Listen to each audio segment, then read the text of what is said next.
The New York Jets are one of the teams under the most pressure. That's what our NFL Insider Matt Lombardo thinks. He'll explain why. Boy Green Daily on a Sunday starts now.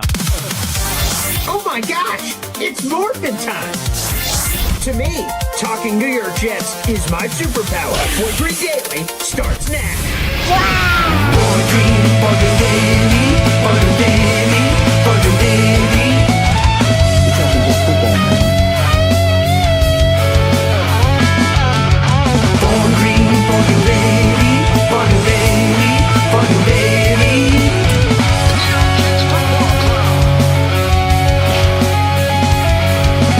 Offense, defense, special teamwork, Jets football with Boy Green. J-E-T-S, Jets. Let's go!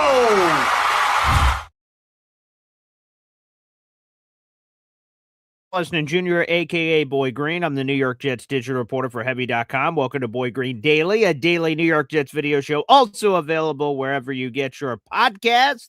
Happy to have you here. June 14th. It's terrific. And I see the comment section is already lighting up before our guest even joins us here on the show. If you're coming on in on YouTube, make sure you guys like the video and hit subscribe as we continue our climb, as we continue the climb to 10,000 subscribers. And I see Mother Effing Chew, before we get started, gifted a Boy Green Coffee Club membership here on YouTube. Thank you, MFC. Beautiful. Let's add that to your raffle ticket total this month. We'll get more into that in a little bit and talk about our tailgate and everything else that's cooking up here. That's going to be absolutely amazing. So thank you, MFC, for gifting that. That is now 4 raffle tickets so far this month. But let's get to our special guest extraordinaire here on the show. He joins us every blue moon and graces us with his knowledge. And today is a great day for that knowledge. Let's bring him in from betweenthehashmarks.com. It's your mama's favorite NFL insider, Matt Lombardo. What's up, Matt? Boy Green Coffee Club, great to be back. The season's going to be here before we know it. That's very true. Something else that's going to be here is continued memberships being gifted from the audience, our number one Austrian Jets fan. Ah, yes, 28 raffle tickets so far for our number one Austrian Jets fan. Appreciate that out there in the audience. And that new member to the Boy Green Coffee Club is, let me see, actually, for MFC, that is Jesse Owen. I didn't mention that earlier. And then number one Austrian Jet fan, yours just went to J-Bo.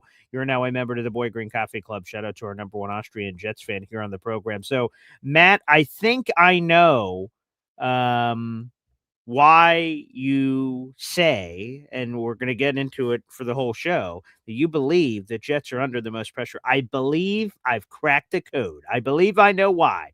And it obviously has to do with last night's events where the New York Knicks won the NBA championship. And thus, as we throw up here from ESPN's Rich Cimini, the Jets now stand alone. Their drought is 57 years. The Nets is 50 years from an ABA title. The Islanders is 43 years. The Mets is 40 years. The Rangers are 32 years. Yankees 17 years. Giants 14 years. The Jets standing alone on this list of being the most drought-heavy Jets New York championship team. Now, that's the reason they're under the most pressure, right? Not quite, but I want to say to all the Knicks fans out there watching the show this morning, congratulations. The scene across Manhattan, the videos of people from their high rises picking up the cheering down in the streets, the celebrations in the city, enjoy it, live it up. Because I remember, as a young buck, the last time that the Sixers made the NBA Finals with Allen Iverson and Dikembe Mutombo and that crew, just how energized the city was with the Sixers car flags everywhere, and every night was an event. They didn't even win the thing, and it felt special. So live it up, enjoy the title, New York, and have fun with it. That parade is going to be an absolute scene. Which apparently is coming up on Thursday, according to the mayor's office. So there you go, Knicks fans. And I see this from Lou B. Before we get into it here, I am curious if you agree with this. So we have a super chat. Every time we have a super chat, we hear from my daughter, Zariah Luna. Wow. Lou B. Super Jets fan says, if the Knicks can do it, the Jets can do it with a $2 super chat. Do you agree with that, Matt Lombardo? Eventually. Eventually. Okay, There's all nothing right. that says that they can't win a title in 4 years. Let's revisit this in like 2030. I'll be a little more gray than I already am. Sure, You'll have some yeah. more gray in the beard. That's true. But by 2030, I think the timeline should be there that it could be entirely possible that we see the Jets make a Patriots type of leap that we saw this year with Drake May and gang, that we've seen the Seahawks build, that we've seen the Rams building, albeit very differently than how the Jets are going about building it. My son Luca here, very Hey, curious Luca. about what's happening with the Jets. Say hi to the coffee club and Paul and say hello. Yeah. There you go. We're talking Jets. Yeah.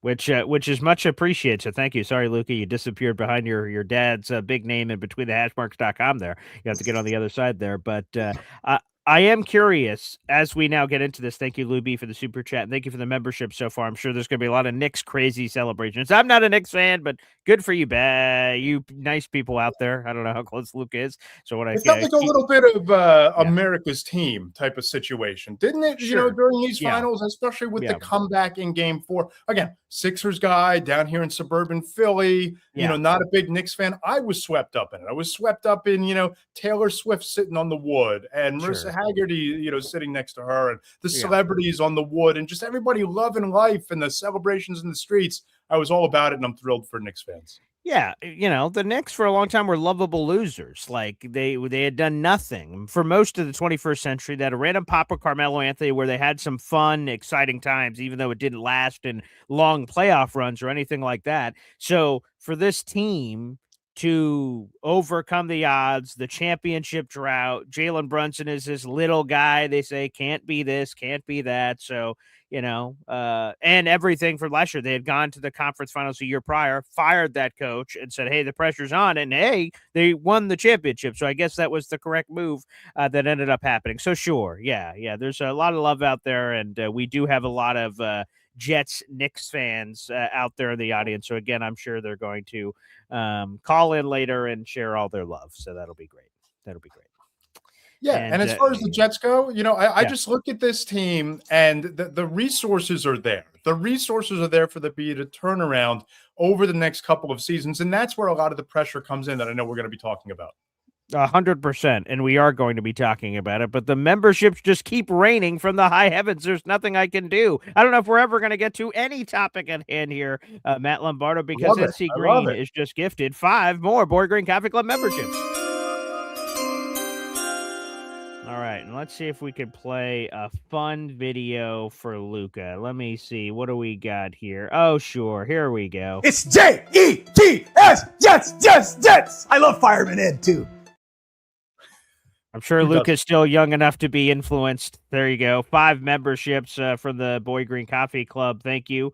NC Green. That is absolutely terrific. Knicks fans are all in their glory. Those 5 memberships went to Benjamin Weinstein, Bino, Petruti, Lord Streets, and Robert. You guys are all now members to the Boy Green Coffee Club, so appreciate you guys out in the audience. This is terrific.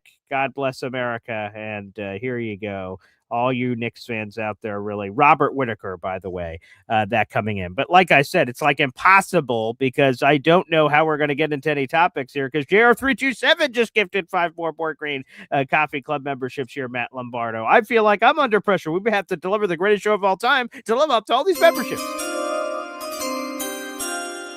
Which is terrific. So thank you very much. Here we go, guys!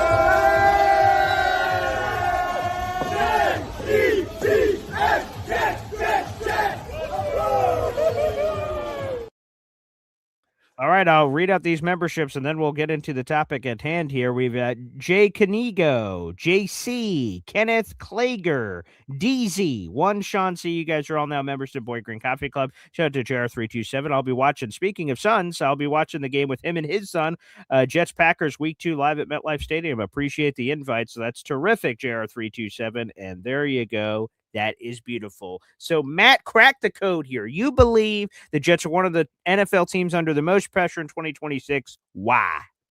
Yeah, I think it's a different kind of pressure, right? Because you look down in Philadelphia and there is this immense pressure to win now, to show that this new scheme with Jalen Hurts can salvage their offense, even without A.J. Brown and all those things. I'm not going to give away the whole list, but you look at Buffalo and you look at the fact that you're now entering maybe into the second half of Josh Allen's prime with only 2 playoff victories, to show for it, 2 times outside of the divisional round that you've advanced. There's a lot of pressure there. But with the Jets, it's a very different kind of pressure because they went out and they brought in some significant talent on the defensive side of the ball to evaluate Aaron Glenn's defense, to make progress there. They've invested significant resources in the NFL draft in Kenyon Sadiq and Omar Cooper and others to really elevate an offense that couldn't get out of its own way a year ago, couldn't move the football, averaged less than 18 points per game. You need to start showing progress, especially when you have 3 first-round picks and the 3rd most cap space in the NFL next offseason. So Darren Muji has to thread the needle here. I don't think that this is a playoff team by any stretch, but you need to show meaningful progress, or else I don't know that Woody Johnson and ownership are going to entrust Darren Muji to be the guy who drafts the quarterback next year with all of that draft capital and gets to build this and get it across the finish line, because I do think it's close. I think they've moved the ball this offseason. I think that next offseason is the put up or shut up time with the draft picks, with the resources, with the cap space. But will it be Darren Muji who earns the opportunity to invest all of it? That's where I think the pressure lies. Will it be Aaron Glenn who coaches the next franchise quarterback that the Jets draft? Will his defense improve enough to instill enough confidence to bring him back? So to me, there is immense pressure on this front office, on this coaching staff to deliver progress, or else they aren't going to be able to see what could be the next great chapter of Jets football coming on the horizon. So I'm curious what that means for you. That is a interpretive term. You want to see this leap from the Jets, but you don't see them as a playoff team, which certainly makes sense. They haven't made the playoffs in 15 years, so I understand why you don't see that. I understand why Stevie Ray Wonder doesn't see that. I understand why anyone on planet Earth doesn't see that until it happens. They need to believe it to see it. But what is that leap in your mind that could save jobs and ensure that Aaron Glenn and Darren Muji are here to draft that quarterback? Where's the line in the sand? Is it a win total? Is it a gut feeling? Is it competitiveness? What is it? I think it's all of that. I think you need to push for 500. I think that if you can go, around 500, 9-8, 8-9, somewhere in there, with a defense that is safely inside the top 10 in total defense, top 10 in scoring defense, you have an offense where you see progress out of a Kenyon Sadiq. You see that this kid is the real deal, that some of the concerns about blocking are overblown, and he's such a weapon in the passing game that he's going to be the guy. That Breece Hall is a guy that shows a ton of progress after that big contract. That the offense can be somewhere around the top 15, top 16 or so in total offense, in scoring. You need to move the football, something they couldn't do effectively. They were not competent a year ago. You need competency. And I remember a couple of years ago, I think it was before they fired Joe Judge or before, they made any decision about Brian Dable coming back, John Mara saying that you don't necessarily know what progress is, but you know it when you see it. And if at the end of the year you're playing competitive games, you're in games, you're pulling off an upset of a playoff team in week 17 or week 18 that springboards you into the offseason, those are the type of things that I think you need to look for. But if you're looking from a metric standpoint, get close to 500. Get a defense that's near the top 10. Get an offense that's near the top 15, and then go out and identify the holes that you need to fill both via the draft and free agency, and let's roll from here. I think those are appropriate. We'll see if the Jets can swim in those waters, but I like those goals to be set for the Jets, again, of getting it in top 15. They've been bottom 5 for 14 of the last 15 years, give or take. They've been in the 26 range, 27 range offensively. 2015, they had a pop year where they were much higher than that. But besides that, it's been very low. So 15 to the common team. If you tell that to the Bills, they're like, oh God, we were terrible. But for Jet fans, whoa, 15, that'd be great. I'd sign up for that right now. If that could be written into stone, they're like, Paul, you could be better than this or worse than this, but right now, if you want to sign up for 15, you can sign. right now. Boom. Yeah, you can't have a team that goes down to Miami on a Monday night in the end of the season and you lose like 35-7. Like that's the type of thing that just can't happen. Beat the teams you're supposed to beat, at least split with the Dolphins, probably sweep them. Okay. Pick off a couple of upsets over teams that you're underdogs against, maybe some playoff contenders, and feel good about yourself. That to me, those are all the things that I think need to happen. But it is, if we're all like in the circle of trust here, yeah, all of those things are unknown and uncertain of whether Aaron Glenn, the head coach, can deliver those sort of results. We saw Aaron Glenn, the defensive coordinator, do it in Detroit. But how much of that success was the culture that's driven by Dan Campbell and the offense that led the charge and made it so much easier on that defense by Ben Johnson, who by all accounts was a coach of the year type of a coach last year, his first year in Chicago. So this is a prove it year in the starkest terms for Aaron Glenn, because if they win and they make a run towards 500, no reason you don't bring them back and keep building.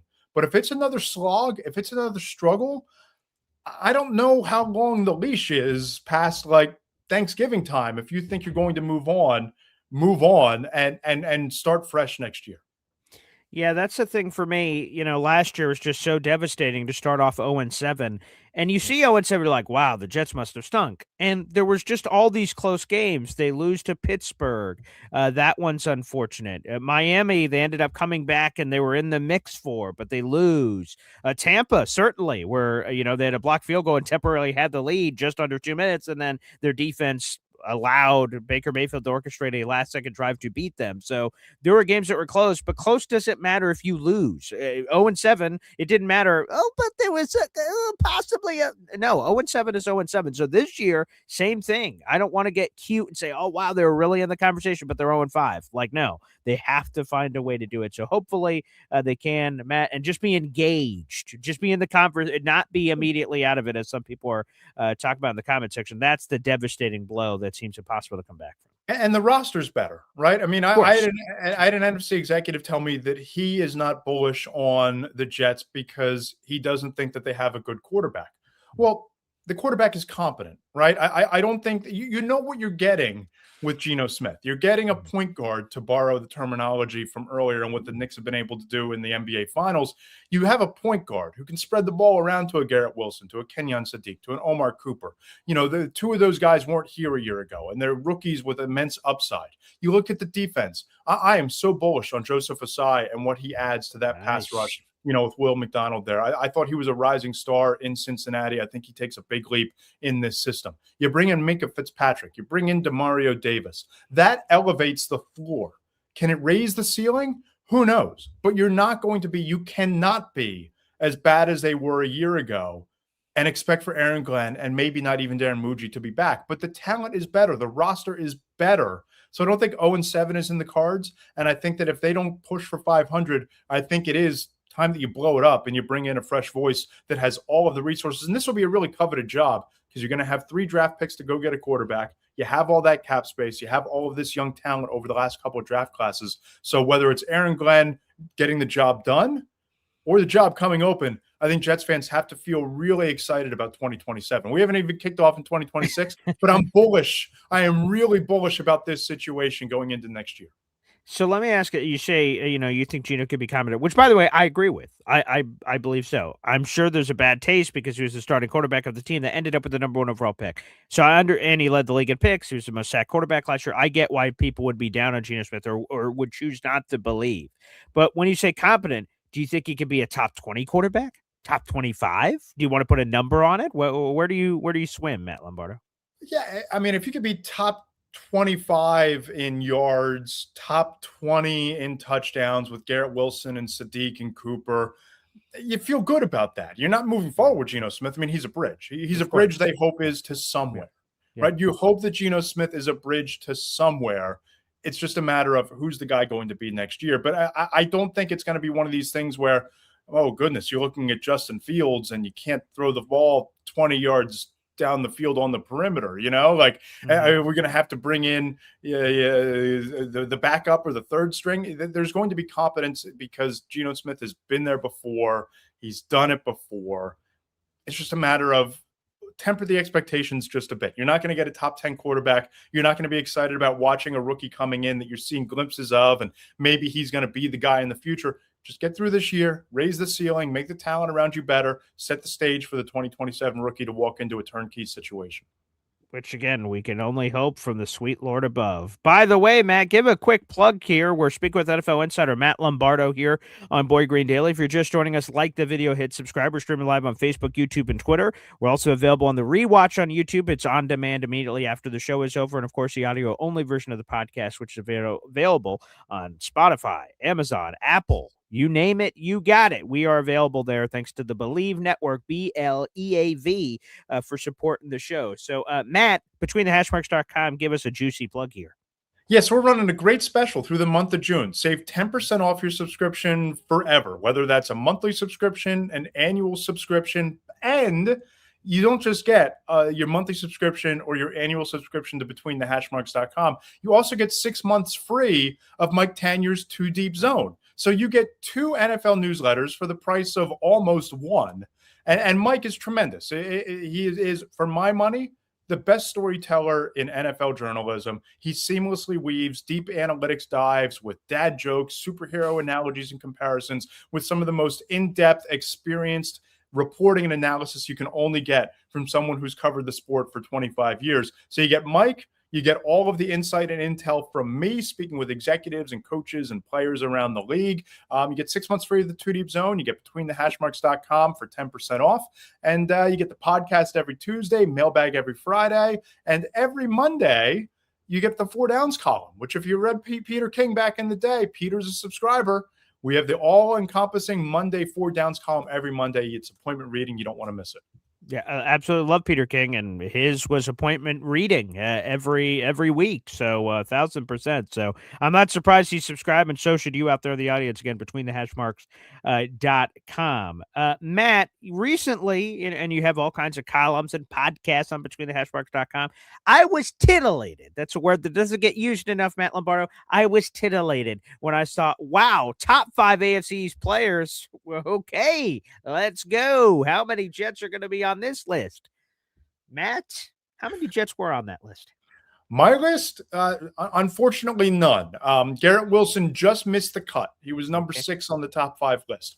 But for folks who are thinking about subscribing, this is the kind of intel that you get at betweenthehashmarks.com. It's not just my top 5 in the AFCs, which happen to be A.J. Brown, James Cook, Christian Gonzalez, Drake May, and Josh Allen, of course. But I asked a AFC scout if he could start his roster, build a team from scratch with one non-quarterback from the AFC East, said it's an easy pick. It's Garrett Wilson. And he told me, quote, because if Garrett Wilson had a decent quarterback, we'd think of him as Jamar Chase or Justin Jefferson, unquote. So when you think about, how folks inside the league think about Garrett Wilson, there's a lot of reasons to be optimistic about the trajectory of this Jets offense. And maybe I was foolish not to put him at number 5. Maybe that's a mea culpa on me. Well, let me ask you this, Matt, because we've known each other for some time. I consider us friends. We're very close. Yeah. How many other people are you telling were 6? That's what I want to know. Because you just told us, you're like, hey, man, you just missed the list. Garrett Wilson, he was number 6 for sure. Do you join a Dolphins podcast saying, oh, Stephani just missed the list? He was at 6. He would have been there, but it was a top 5, not a top 6. How many people have you told this, Matt? Come on, it's probably a coin flip between Garrett Wilson and Devin Ichan. Those are probably the 2. But those are it. That's it. I thought I shoehorned the 5 best players into the division. Then you get a bunch of fan bases coming after you, and you're like, nope, that didn't accomplish the job. But maybe I did because it caused debate. Hey, that's true. It sparked conversation. Which again, if I read an article from you, Matt, and I go, wow, that was perfectly adequate. I don't feel great. I don't feel terrible. I just feel meh. I feel nothing. I'm emotionless. That's terrible. If you did that, that is not a good column. If I'm like, or yeah, woohoo, you want extreme. That's always what I was taught back in radio days, and that certainly translates to the written world. But Matt, okay, you know what? You've destroyed Jet fans' hopes and dreams. Outside of that beautiful Garrett Wilson comment, Jamar Chase, Justin Jefferson, sexy if he has a quarterback. We'll see if he has one this year. But if I just on the spot asked you for like a top 5 Jets list, to give some love to the Jet fans that are watching this freaking show, for Pete's sake, could you come up with? Could you sort of cook it up and give us a little bit of JETS, Jets? Absolutely. Let's start at number 5.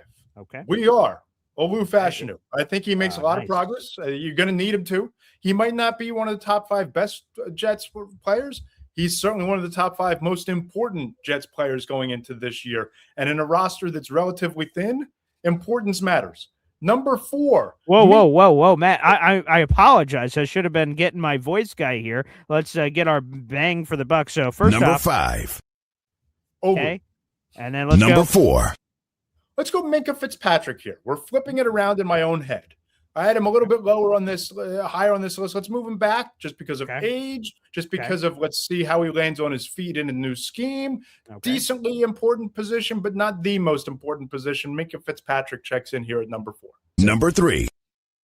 This is where we come in with my guy, Joseph Osai. I think that he was tremendous in limited opportunities in Cincinnati. You put him into a more prominent role in a premium position in a defense that's going to want to pin its ears back and get after opposing quarterbacks. Give me Joseph Osai here at number 3. Number 2.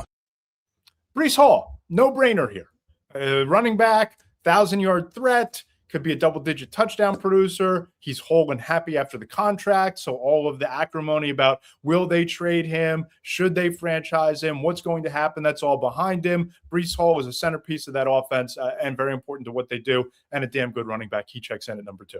Number 1.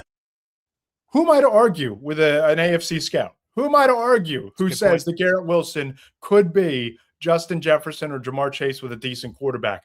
Well, he has a halfway decent quarterback this year. Let's see what the production looks like and if he can stay fully healthy. But I'm really fascinated to see if the Jets nail that quarterback pick in 2027. What is Garrett Wilson next year? What is he from here? Is 2027 the launch pad for Garrett Wilson with a competent young quarterback to grow with? Time will tell.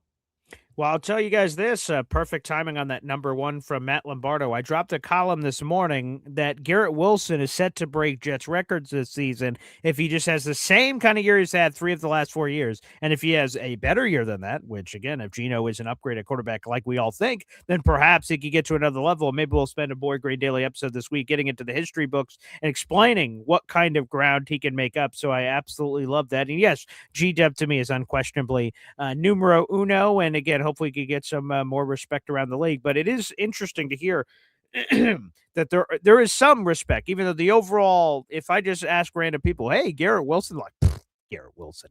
And I have asked random people about Garrett Wilson. They're like, how'd you get my number? Leave me alone. That's normally the response I get when I ask random people about Garrett Wilson. But I do think to hear a scout and to hear a few people in the league every once in a while to say, hey, man, if he had this, he'd be this. But it's just a situation, just an environment, which I agree with. I can't wait to see, because I think a lot of Jet fans feel like Garrett Wilson would be those things, and he hasn't had those things, so he's not considered that light. But we all know on the inside, man, if he just had this, he would be this, and we just want to see it. We don't want to go to a water cooler in 20 years saying, oh, that Garrett Wilson guy, he was great, but he just didn't have a quarterback. And boy, he would have done this. It was okay. It was pretty solid, Get him a but it quarterback. wasn't this. Yeah, exactly. Let's get him a quarterback so we don't have to wonder. We don't have to think about the what if. Yeah, go get it done. That's what it comes down to.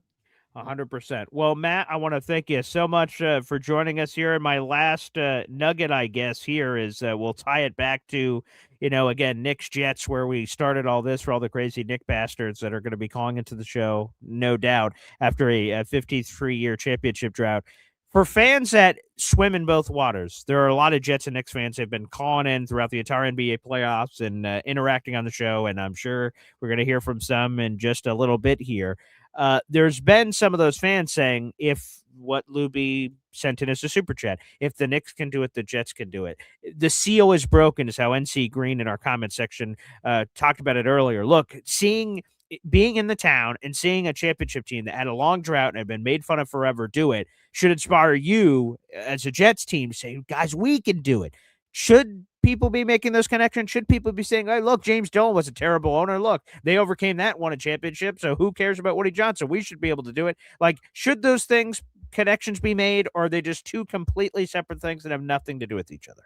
No, I think that it matters. I think that sort of success, having it happen in your town, matters. And not just to the fans, but that there becomes added pressure or motivation for all of the teams, for the Jets, for the Giants, for the Yankees, to the Mets. I guess the Nets too, especially because it's in the same league, to go out and try to replicate it because they see the energy and the excitement that championship brought the city, that it brought New York, that it adds a little bit of that internal pressure to go out and get it done. I mean, you see it all the time. The teams will post on social media supporting each other, like, oh, let's go Knicks on their Instagram in Jets colors and all those sort of things. I think it matters internally in these buildings just as much as it does to the fan base. And look, stranger things have happened. But the Jets, to me, I don't think they're ready to make that kind of leap because they don't have that kind of quarterback. But get the quarterback in place, and I think you're on a 3 to 4 year timeline where there are going to be bites at the apple because there's a lot of top-tier talent, young talent, homegrown talent on that roster. So the Jets are going to be really interesting this year. I think there's pressure, as we talked about, on Aaron Glenn and Darren Muji. But what the Jets are in that 2027 to 2030 window could be a lot of fun to watch and could be the long-standing reward for long-suffering Jets fans, similarly to what the Knicks fans just got to experience this week. That's for certain. And guys, one last plug. Make sure you guys check it out. Peruse it. Browse it. Talk about it between the hashmarks.com, baby, and show all your love for our guy, Matt Lombardo. I see there's a few nice comments about Matt joining the show. So, Matt, it was great to have you on, my friend. Appreciate you guys. Hey, I'll be back in July. And when I'm back in July, it's every Sunday if Paul will have me. You're in, baby. You're hired. You're back, baby. Let's make it happen. That's going to be terrific. So we'll see you in July, pal, and we'll have some good times. All right, guys. Go Knicks, go Jets, and enjoy the next couple weeks here. Yeah, there you go. Matt Lombardo joining us here on the program. Terrific. If you guys go into our YouTube description down below, you can see some more from Matt Lombardo on his website. You can visit Matt Lombardo's site there. Feel free to do so. Excellent, excellent, excellent. Thank you, thank you, thank you to Matt Lombardo. But our guest range does not end there, folks. It's a beautiful Sunday in the neighborhood. And without further ado, here it is. This is Jets Worldwide. Wide.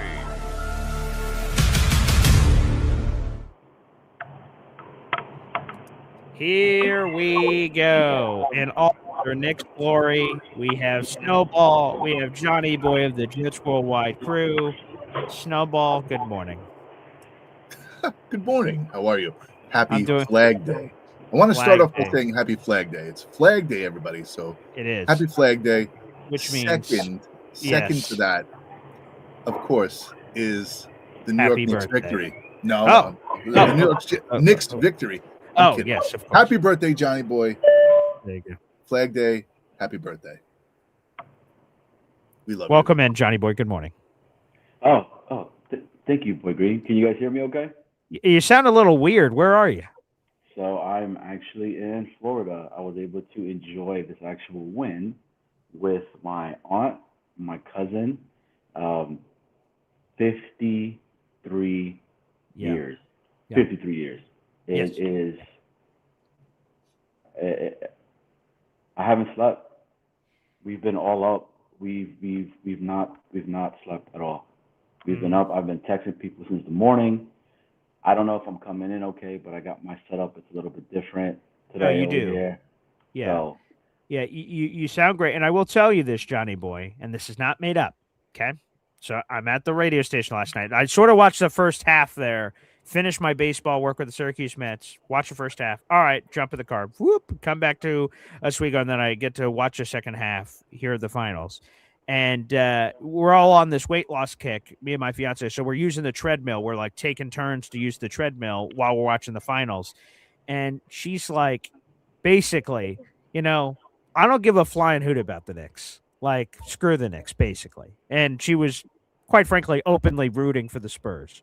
But she said that, you know what, the thing that has changed my mind is she said she heard your story the other day, Johnny Boy, and she said she was thinking about you, she was thinking about your aunt, and then she gave us a go New York, go. And then the Knicks ended up winning the championship. So, quite frankly, she deserves all the credit, basically. It sounds like. Yeah.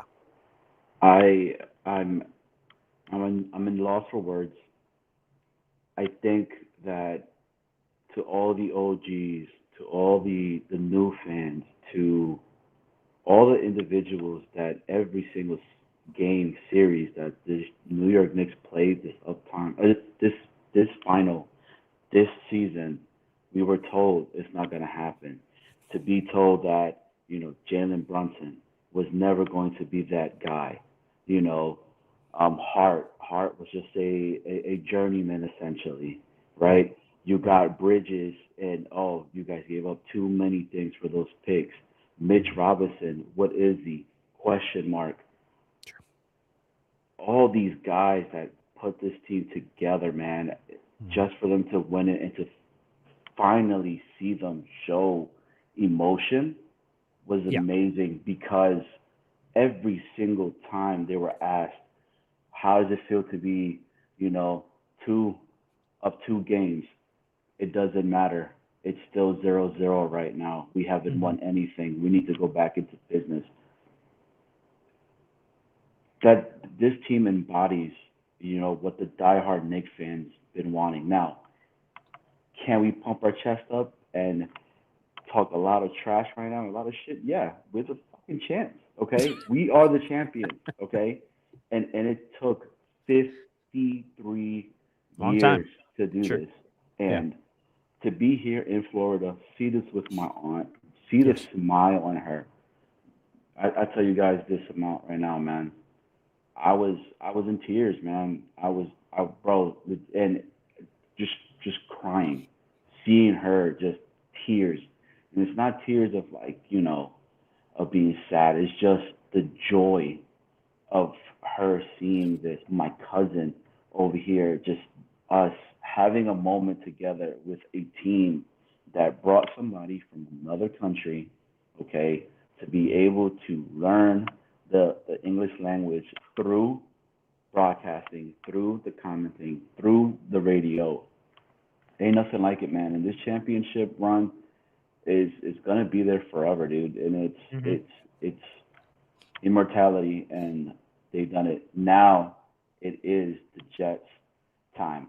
I get that the Jets can't compare to what the Knicks. They don't have the type of players yet, but we don't even know that. That's true. Can they feed off of that energy and what they saw that this city embodied? Because the Jets, it's just not New York only, too, right? I mean, there's a lot of the cats from Jersey as well. So I'm going to show Jersey a little bit of love. But, guys, look at it. Myself, Snowball, even you, BG, you were rooting for this squad, bro, because you saw it. You were like, yo, this is history being made. What a present. What a present on my birthday, man. A huge present. Well, here's another present. FL Phil 98 Philium has gifted 5 Boy Green Coffee Club memberships. Beautiful 5 juicy memberships here. Yes. Who wanna fly with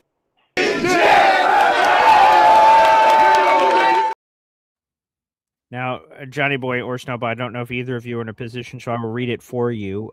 Carlo Verdino, Phantom Green and White, Time to Shine, A Fungus Among Us, and Easton Trini. And the gift, as I said to you, Johnny Boy, is because there is another message here from William, who's been a member for 23 months, and he is choosing to gift these raffle tickets for you, Pancho Verde, here on the program. Wow. Raffle tickets for Johnny. Happy birthday, Pancho Verde. And I have honored it for you as well, William. So you get your 5, and Johnny Boy will get his 5. Thank you very much. A beautiful gesture, Johnny Boy. And another birthday gift for you. Pancho Verde lives. And I tell you guys this, I can't wait to see Phil. I hit up Phil. I let him know that I'm in town. He's close. Oh, are you guys meeting up? Yeah, we're going to meet up while I'm over here. Oh, awesome. I cannot wait. I mean, and you will also see him for this. He's coming to the Tennessee game, so you will also see him for that, which I can't wait for. Obviously, the next event is the Gangrene Beach Club. We'll have that in less than a month for everyone who's going to that. We'll have the Tennessee game. I'll be at the Packers game, so I'll get to meet a bunch of people there. And, of course, we'll have the Week 5 Jets-Browns game, which is now official, baby. Boom, shakalaka. Yes, Jets-Browns, the tailgate ticket experience. I will tell you that we have sold out of our section, 118. So that section is sold out. So thank you, everybody, for that. We could still, because the power of Boy Green, baby, obviously, I could still give you discounted ticket rates for tickets in the 100s. And we still have 29. I think I counted it before the show. We have 29 tailgate tickets left. But as soon as those sell out, those are gone. So we have 29 of those left. And then I can continue to get you discounted prices for the tickets in the 100s. So just hit me up. But the tailgate's going to be awesome. Live DJ and B Sprinter with Lou B. Non-alcoholic drinks, you guys can. BYOB if you'd prefer. Custom rally towel. And like I said, a ticket in the 100s for the full package, which is $300. But guys, make sure you jump on the train and look at this beautiful tailgate menu from Chef Kevin Gilbert. Good Lord have mercy. I mean, the hot dogs, the sliders, the sides. Oh, delicious. That's going to be great. You boys ready for this? I'm hungry.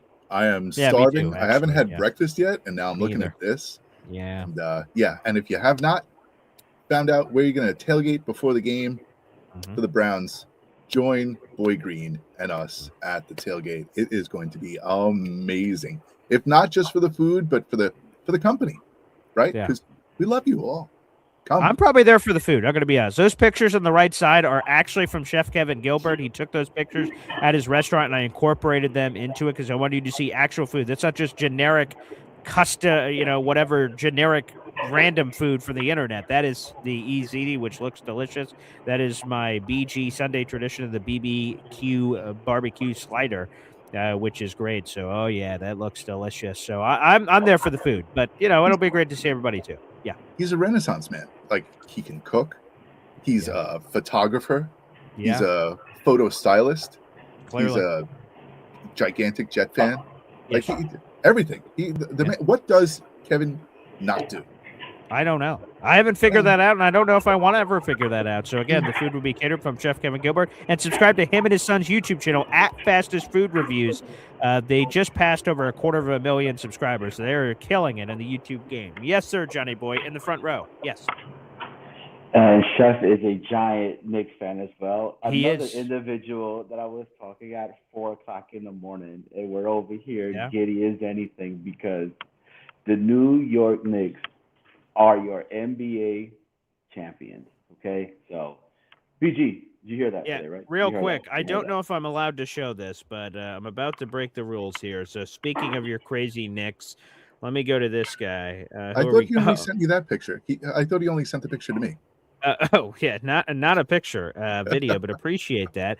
So here we go. We'll go full screen here. Of course, if you don't know, DNY for Life is on a cruise ship, okay, right now. But he enjoyed the Knicks victory, and here's him and his daughter. Okay, so here we go. It's just his daughter first.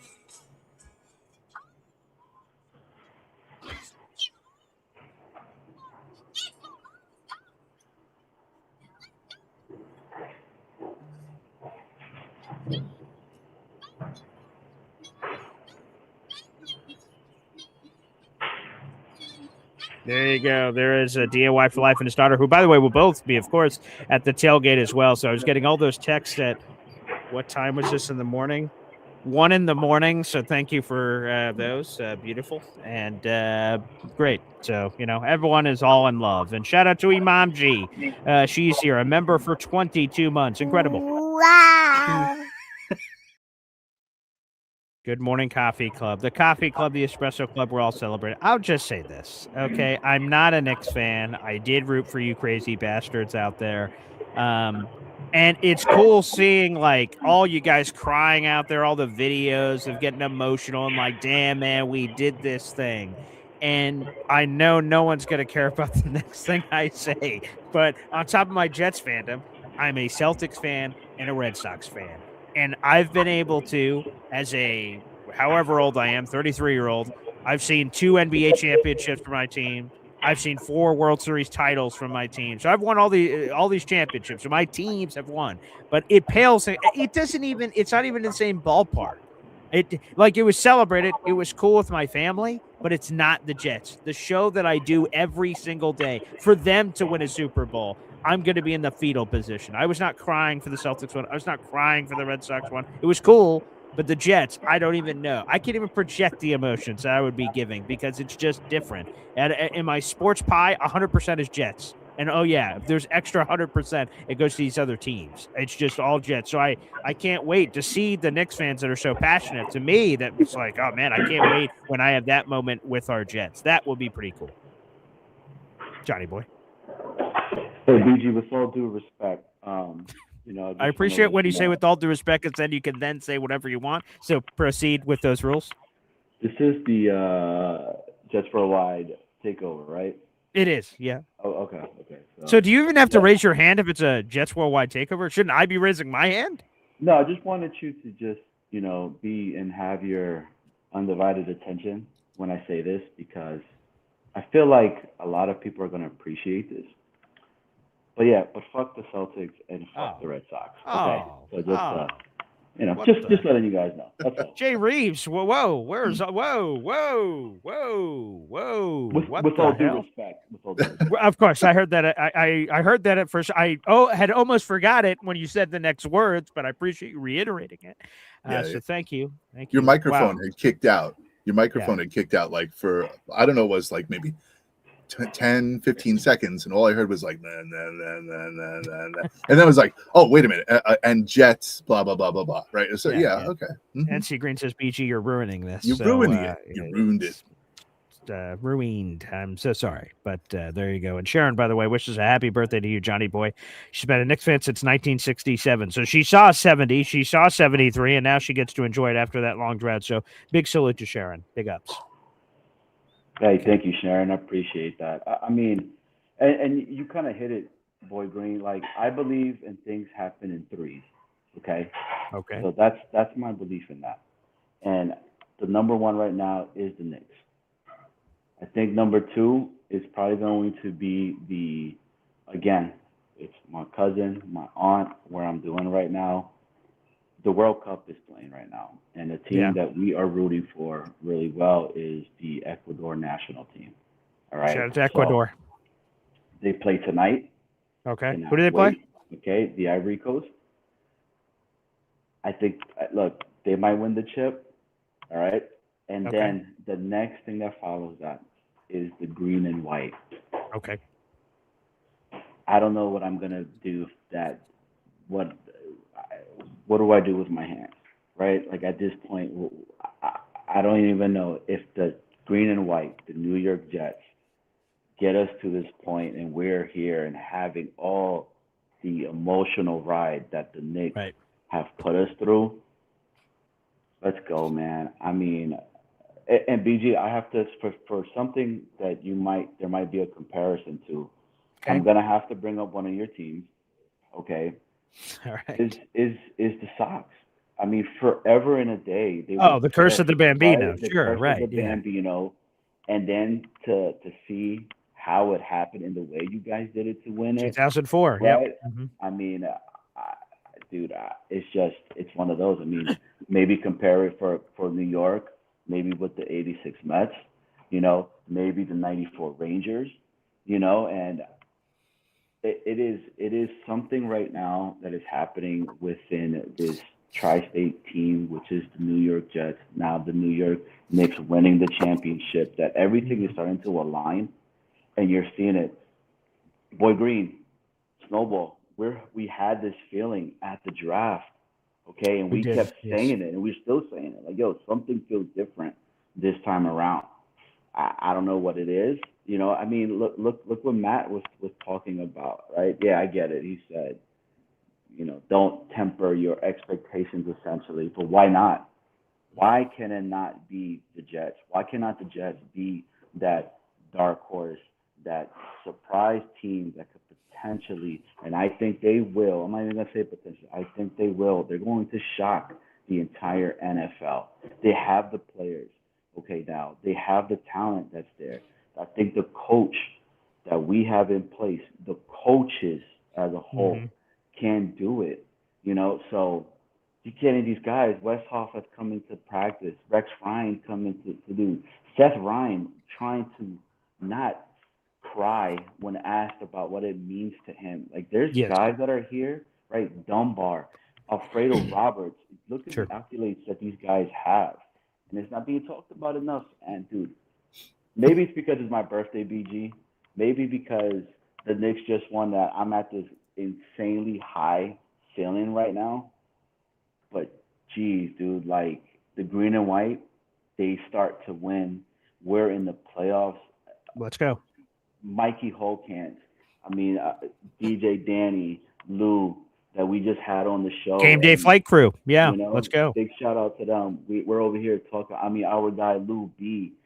Hey, and by the way, Lou B, there's a rumor spreading around, and we need to address this immediately, Johnny boy. Lou B says that you got locked up, and right now you're in prison, and you're live from prison, and those are like bars behind you that you can't get out of that window. And there's word in the social media streets that you traded a pack of cigarettes to get this however long of time you have to get on this computer to join us on the show, which, by the way, I appreciate you trading the last pack of cigarettes to get enough airtime to come on over here. But there's a lot of words in the street that you're currently in prison right now. Can you confirm or deny? I mean, I'm locked up and they can't let me out. They can't let me out. But, dude, I'm here no matter what, bro, because the New York Knicks, I could be locked up. I don't care, bro. The Knicks just won the championship. They cannot hold me down, okay? We are champions. Your call time is running up, Luby says. He's been keeping track. He says someone's knocking on the glass. He's got 3 packs of cigarettes left, and he's going to trade those for a conjugal visit after this call. So there you go. Hey, grass or ass, baby. There you go. Nice. Hey, I still got to get it in. You dig? Hey, yo. Wow. Oh man, what a time, dude! And well, you said it last night, Boy Green. You know, with the walking around the studio, you got to get it in, right? So whenever you can, you got to get it in. I guess I did say that, so that is indeed he's just true. following your lead. That's all. Yeah, he is. By the way, you were just talking about it a little bit, but let's get some plugs here. You guys were talking about that game day flight crew, which, by the way, will be in Tennessee working with Jake, so that'll be terrific. So I know that session since Friday is now available for ticket packages to be purchased. So shout out to the game day flight crew. But give a full plug, boys, for Jets Worldwide, JWW. This is, in fact, a Jets Worldwide takeover. So Snowball or John Boy, you can play rock, paper, scissors. Who jumps in here on this first? Rock, paper, I'll do it because I love you. Happy birthday, but your audio is crap today. Like it is like really bad. But we can hear you though, which is good, and that's all we need to do. This is Jets Worldwide. I am Snowball. That is Johnny Boy. And every Friday night at 7:30 Eastern Standard Time, he's fixing his audio right now. You can watch at Jets Worldwide, all one word. It's us. We bring in amazing guests every week. We have a really good guest coming in. Well, next week, the week after. This is like a 3-headed monster for like the next 3 weeks. We have major guests coming on, so make sure that you subscribe because we might just turn it to like a subscribers only if we have to. But yeah, we had Lou and Danny last couple of days ago, Friday, from the game day flight crew. Man, unbelievable tailgates in Tennessee. It's going to be amazing. I'm killing time. Did you fix your audio? No. Actually, before he even answers it, I just want to say this. Is this one of these situations? I've gone to the store sometimes, and I'm like, geez, I don't see any Cheez-Its left on the rack. Are there any in the back? And the guy goes, sure, let me go check. And he goes in there and spins around in a circle and goes back out. Geez, we're fresh out. But he never looked. When you just said, hey, Johnny, bro, I'm going to give you a chance to look up the audio. I saw him moving his hand around, shrugging his shoulders a few times. Like, did he just make a lot of movement to show he attempted to do something but did nothing? Like, is that sort of the vibe? He's not going to tell you. He's just going to bob his head. Okay. Yeah, he needs to speak, though. Come on, give us something. Now he's just faking it because we can hear someone washing dishes in the background. We can, yeah. Or someone just dropped the soap. Something just happened. I mean, that is prison. Is it really that bad? Or you guys? It just sounds like an echo. It sounds like you're down a well. Yeah. Does it really? Hold on. Yeah, the entire time it has. But I tried to power through because you're in prison and all. But What about now? Now, there you go. So wait Look a at second. you. We've been on for 30 minutes and you gave us that shit audio, but you could have like improved it immediately if we just would have said something. So we just had to say something earlier. I mean, yeah. He was going through his headphones. Yeah, I was trying to go through my stuff, so See, you guys now he's on can the. okay. Yeah. This is just Now- all right. now Let's he's on- we'll fix all this in post. Forget anything we just said the last 30. We'll fix it in post. So everybody, appreciate you joining us here on the program. Paul Esden Jr., aka Boy Green. I'm here with the Jets Worldwide crew every weekend, and shout out to them, by the way. They don't get enough love for every weekend. They have taken over. They've got to talk about their wonderful show. It's continued to grow, and I'm very proud and happy. And that we're partnering up for the tailgate this year is awesome. Again, you see all these people on the tailgate. There's so many people that make this possible. Hop on Pop, Johnny Boy, Snowball, Lou B, Chef Kevin Gilbert, James Woody, of course, my fiance. Like, there's a lot of people who do stuff behind the scenes, in front of the scenes, all over the scenes that make these tailgates possible. This is the second annual, so I'm very much looking forward to this and glad we have some new people on the crew to help pull this off. So this is going to be amazing. So thank you for finally fixing that. Excellent. And yes, let me give this plug. Jim, the man-child Lurch right now is down in Boston right now where he watched the Knicks win this championship. He's a former season ticket holder for the Knicks for like 7 years. And he reminds my peeps, apparently that's what I thought they were called, the Coffee Club, but my peeps. That's my new name for my people out there. That man-child will bathe himself in intern Rob Champagne on Monday's live show. So I'll go full screen real quick here to explain the story. So right back there, it's behind Olu Fashanu back there. There is a bottle of champagne that's in a box. And our intern, when he left a couple years ago, he gave a gift to me and Manchild, and it was a bottle of champagne. And on it says, "Only drink in victory." And basically the deal was whoever wins the championship first of our teams, we get to pop the bubbly and celebrate and be the champ. And that was just after the Celtics won the championship a couple years ago, so that did not count. So it was either his Knicks or Giants to win the championship, and his poor Giants couldn't do it. And then it was my Jets or Celtics, and I was like, Celtics about to win it back-to-back, baby! So, all right, that's going to be great. Although, again, it's hard to say. There's a lot of Jets-Knicks fans on here, so you guys can all celebrate. There's not many. It's me and Jet 71. The shout out to Jet 71. We were the only, like, Jets-Celtics fans out here, so, like, it's very... Like, we'd be celebrating very lonely if that would have happened. So, anywho, long story short, of course, the Knicks won the championship last night. So, Manchild will be, like, wearing those ski goggles that he has and then be dumping champagne all over himself. You have to be careful with all the expensive audio equipment. You know, not the same audio equipment clearly Johnny Boy's using in prison, but, you know, a little higher up than that. Careful what he's spraying the champagne everywhere. But, yes, he will be doing that and celebrating. So phenomenal. You mean to tell me that Jim is going to bathe himself with this Knicks in the box? Yeah, that's exactly it. Yes. And yes, that will be taking place on Monday. Yes. I hope that first off, big shout out to Lurch, man. Lurch, the Knicks did it, dog. We are champions of the world. Okay, smart. He says I'll be on the deck on Monday, so he'll be outside so he can bathe himself properly without spilling anything everywhere in a place where it couldn't be. So there you go. Oh, dude, I'm gonna tune in. Disgusting. We have to watch this. It is going to be amazing. Yes, I mean, dude, if I was with Lurch, I would get the bottle, shake it up, and spray it all over him. You know what I mean? Just because. But now you're both air dicking. Right. Like, help him out as a fellow Knickerbocker fan. Let's go Knicks. Yeah. Let's go Knicks. I mean, dude, you know you're gonna hear this all summer, bro. Like, all summer, and then it ends, right? No, it's gonna continue until they beat the champions.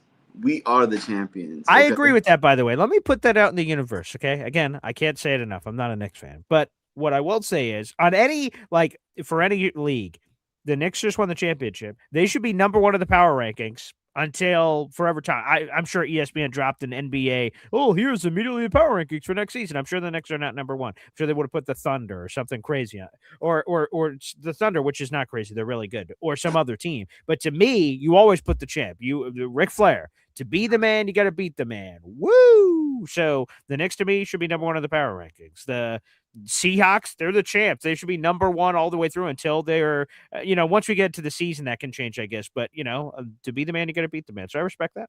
Yeah. Let me ask you guys something real quick. Did you guys hear what Bridges said last night? No, my TV cut off at that. I saw he was crying, but I didn't hear whatever he said. No. Snowball? What do you say? Fuck them picks. He said that joint in the interview, bro. It was After 5 so first-round picks high. given up for him. That's funny. Yeah. It was, oh, man. Hey, let me also say this, right? And I think this is true no matter what. It's true, like in the NFL, the Rams, they gave up all the picks for Myles Garrett and Trent McDuffie and all these things. If you win the championship, it is F them picks. You won. It doesn't matter. You won. If you just win a single championship, it was worth it. If you win multiple, God bless. But like if you win a championship, it's all worth it. Mikal Bridges, was 5 first-round picks worth it for Mikal Bridges? Yes, you won the championship. Now, I don't know if I would have said that before. 5 first-round picks, but still, you won the championship, so it all was worth it. Every move was worth it. Every swap-a-roni. Julius Randle for Cat, clearly. I mean, Jalen Brunson free agency signing, all of it was worth it. You want?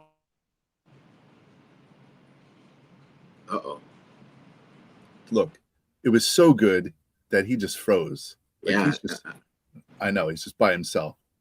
See, talking all that trash about my freaking audio and all of that, and the host of it all is all here. Look at that. He's in so much shock that the New York Knicks won, and he's the biggest Knicks fan now. All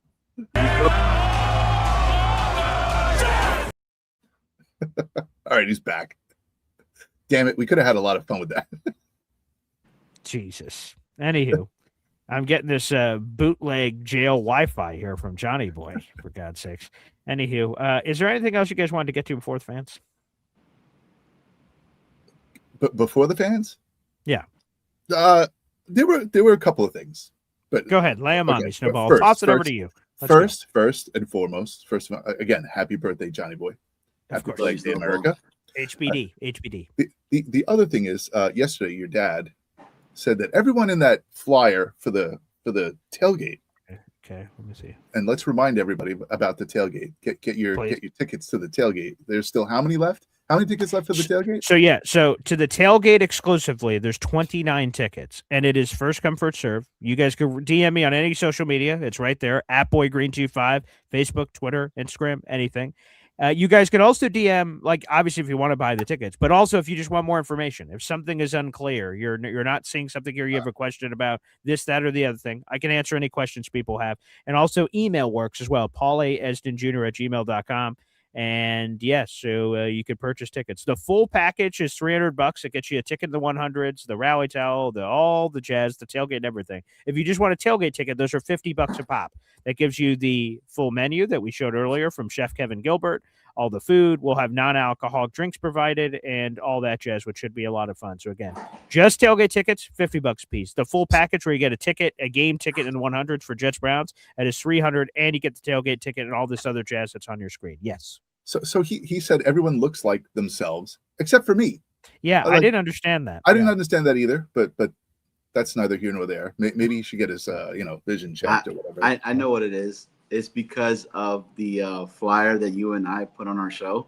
I look like a snowman. Yeah, maybe. Yes. That was confusing. Oh, I understand. Okay. Maybe. All right, whatever.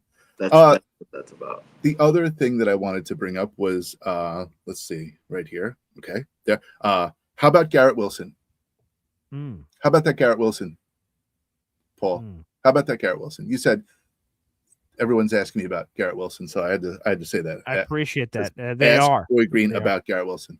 Thank you for doing that, by the way. And I can't believe he got snubbed. He didn't even make the top 5 of any players in the AFC East, and he didn't make Matt Lombardo's list. That's disrespectful. And speaking of Matt Lombardo, boy. The other thing that he was talking about was, and I took notes as he was writing. Wait, before you deliver this, let's give this for your Knicks fans in here some DNY for life action. Here you go from a cruise ship. If I had a Knicks thing, I would do it, but instead, Sound to Slim Jam. Need a little excitement? Step to Slim Jam. I'm confused on the sound effects, but that's neither here nor there. Johnny Boy, I assume last time, but I'll ask you this time. Do you guys have the things in front of you to potentially read these new members to the Boy Green Coffee Club? I can read them out if you need. Please, Snowball. All right. So we have a B77R5. Patrick XJ Volpe, 270. We got Masuk Jana. Just say it with conviction. Whatever it is, just boom, say it. Masukchina. Okay. 9513. James Cafiero, 2890. And Bluntfather, 420. Puff, puff, pass, baby. Puff, puff, pass. Appreciate that. By the way, DMY for Life, you're up to 17 raffle tickets. Hopefully you're enjoying that cruise ship. Thanks for all the videos at 1 a.m. I appreciated that. Shout out to you, your daughter, all you crazy Knicks fans on the boat. That's amazing. I have not been on a cruise in a few years, but that is absolutely spectacular experience. I can't even imagine my team winning a championship for that. So that is unbelievable. Great. So shout out to DIY for Life. But no, you were taking, I'm glad, because that was going to be the one thing I brought up before the phone lines. If you guys didn't have anything, was going to be Matt Lombardo. So you have stuff from Matt Lombardo. You took some notes. I'd like to hear your notes. Give me the notes. So please fill me in on what this list means to you. Tom Brady, Nick Foles, Tom Brady, Patrick Mahomes, Tom Brady, Matthew Stafford, Patrick Mahomes, Jalen Hurts, Sam Darnold.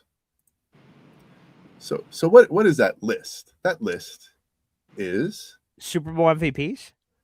Super Bowl winning quarterbacks, basically for the past 10 years, right? So, okay. Matt said that we have a chance, possibly, in the next 4 years coming up, right? So next year, everyone's assuming that the Jets are going to draft a quarterback, groom him, and then proceed to go to the playoffs and then win the Super Bowl or whatever. Sure. Nonsense. Okay. Nonsense. Because if you take a look at all those quarterbacks, they are highly tenured quarterbacks with their teams. Now, name me a team that has a highly tenured quarterback on their staff right now, and that is the New York Jets. Okay, so for me, I believe the time is now.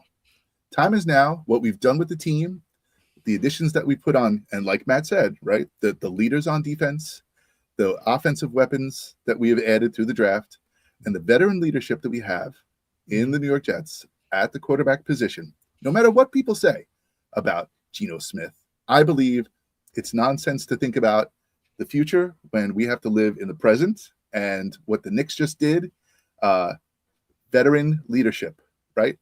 These guys were men playing against basically boys, right? So the time is now for the New York Jets to take advantage of the situation. Geno Smith and all these additions, and on to the playoffs and on to the Super Bowl. Now, that's what I have to say. But I choose to believe that it is. I believe. I believe. I believe. I believe. I believe.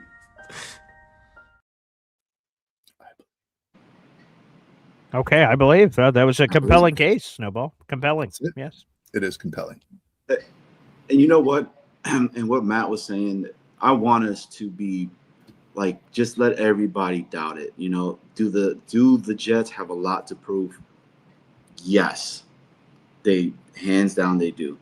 Is Aaron Glenn in the hot seat? Yeah. I mean, I would think so, right? He has to get it right. He has to get it right. And the last thing I have to say, Snowball, who won last night again? And what did they win?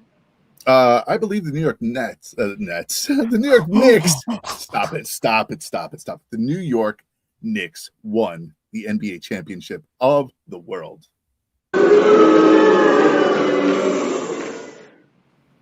I can't believe you said that. We can listen. We can all have Freudian slips. It was a bad setup. Quite a slip. One more time. It's been nice. Have a great day, everybody. Yeah. Thanks, Snowball. Thank you. God bless. Thank you. Appreciate it. Let's go, Knicks. Let's go. There you go. Nice. Hey, by the way, NC Green chimes in with a super chat here on the program. Appreciate it, NC Green. Thank you. Wow. He says you need both a quarterback and a coach to win, the coach to maximize the talent of the quarterback. But this is a little chicken egg action here, I think, personally, because people say that some of the head coaches we've had over the last insert amount of years, if they would have had a quarterback, they would have been blah, but they couldn't find it, and then they didn't. And thus, if Aaron Glenn actually had a quarterback, which he did not last year, Justin Fields stunk, and now we have Geno Smith, who I think is better than Justin Fields, but how much better we're going to all find out together. I think that's sort of the sauce of it is I think you need the quarterback to unlock anything a coach could do because, again, it's quarterback-driven league. But what do you make of NC Green's comments? We'll start with you, Johnny Boy. I mean, is the quarterback that we have a lot better than what it was before? Yes. Yes. Do we have a coach that has won before and where he was at prior to here? Yes. Can he do it as a head coach? I think so. I think he has the staff now to be able to potentially surprise a lot of teams. And I believe in what Aaron Glenn, and again, this is coming from a guy that was not an Aaron Glenn wanting to hire him. He was probably fourth on my list. I wanted Flores. You know, a lot of people. Who are the other three you wanted above Glenn? So it was Flores. It was what's his name from Detroit, but then he ended up going to the Bears. Ben Johnson. So it was Ben Johnson, and then I also I did want Mike Vrabel at that time, and then it was Glenn. It's a touchy subject. I mean, look, what he did, was it wrong? I guess. But, dude, that dude's going into the locker room. You better make sure your wife's not listening to this. What he did was wrong? I guess. I mean, she knows. Dude, she knows when you're at that level and you're that shit happens all the time. Wow. All the wife time. of the year. Okay. Now, right. I'm not out here saying that is it right that he did that? No, of course not, because I don't believe in that. You know, that's not.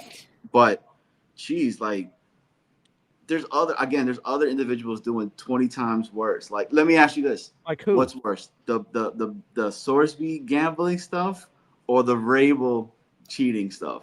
Okay. Name me another head coach that is 20 times worse, please, in the National Football League. There's 32 of them. Name one that's worse than Vrabel, please. I mean,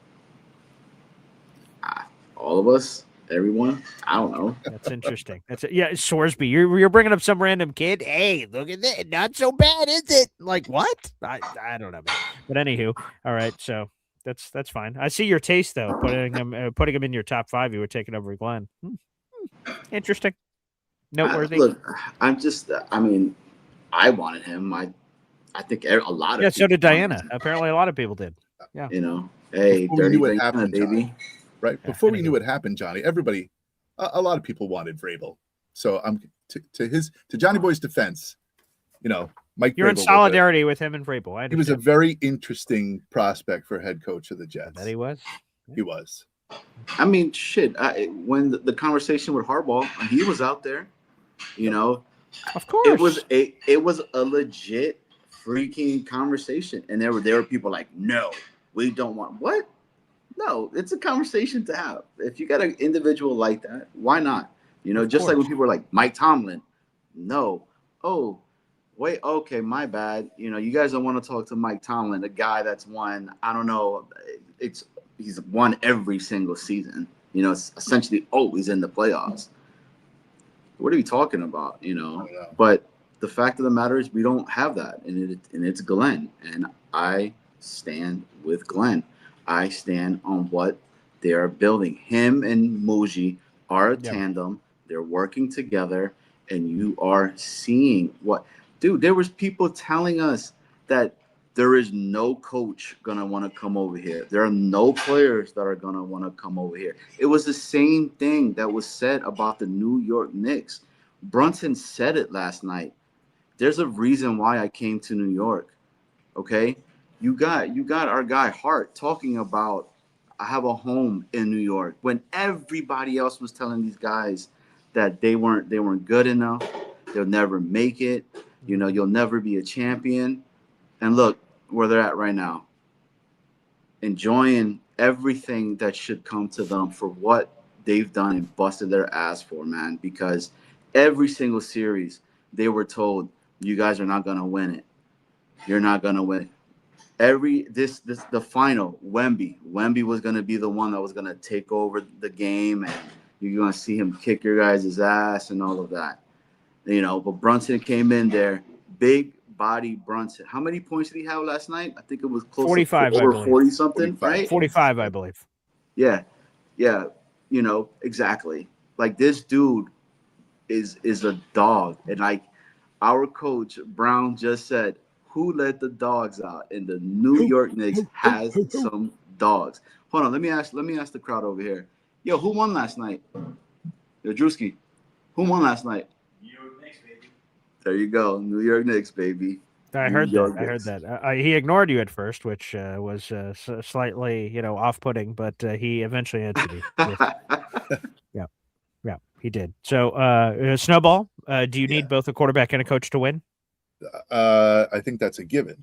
I think well, not a given. I'm not going to say it's completely a given, because we've seen some things in the Trent past. Dilfer. I mean, he won a Super Bowl. Brad Johnson won a Super Bowl. Yeah, right.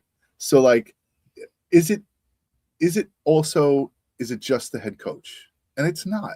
Like, in my mind, it's not just the head coach. The head coach is the target, right? He's the person who they're gonna, either rise up into the heavens, or they're gonna, banish him to hell. So he's a figure, and Glenn at this point is an easy target because he had a crappy season last year. So, like, everyone can put him down, and rightfully so.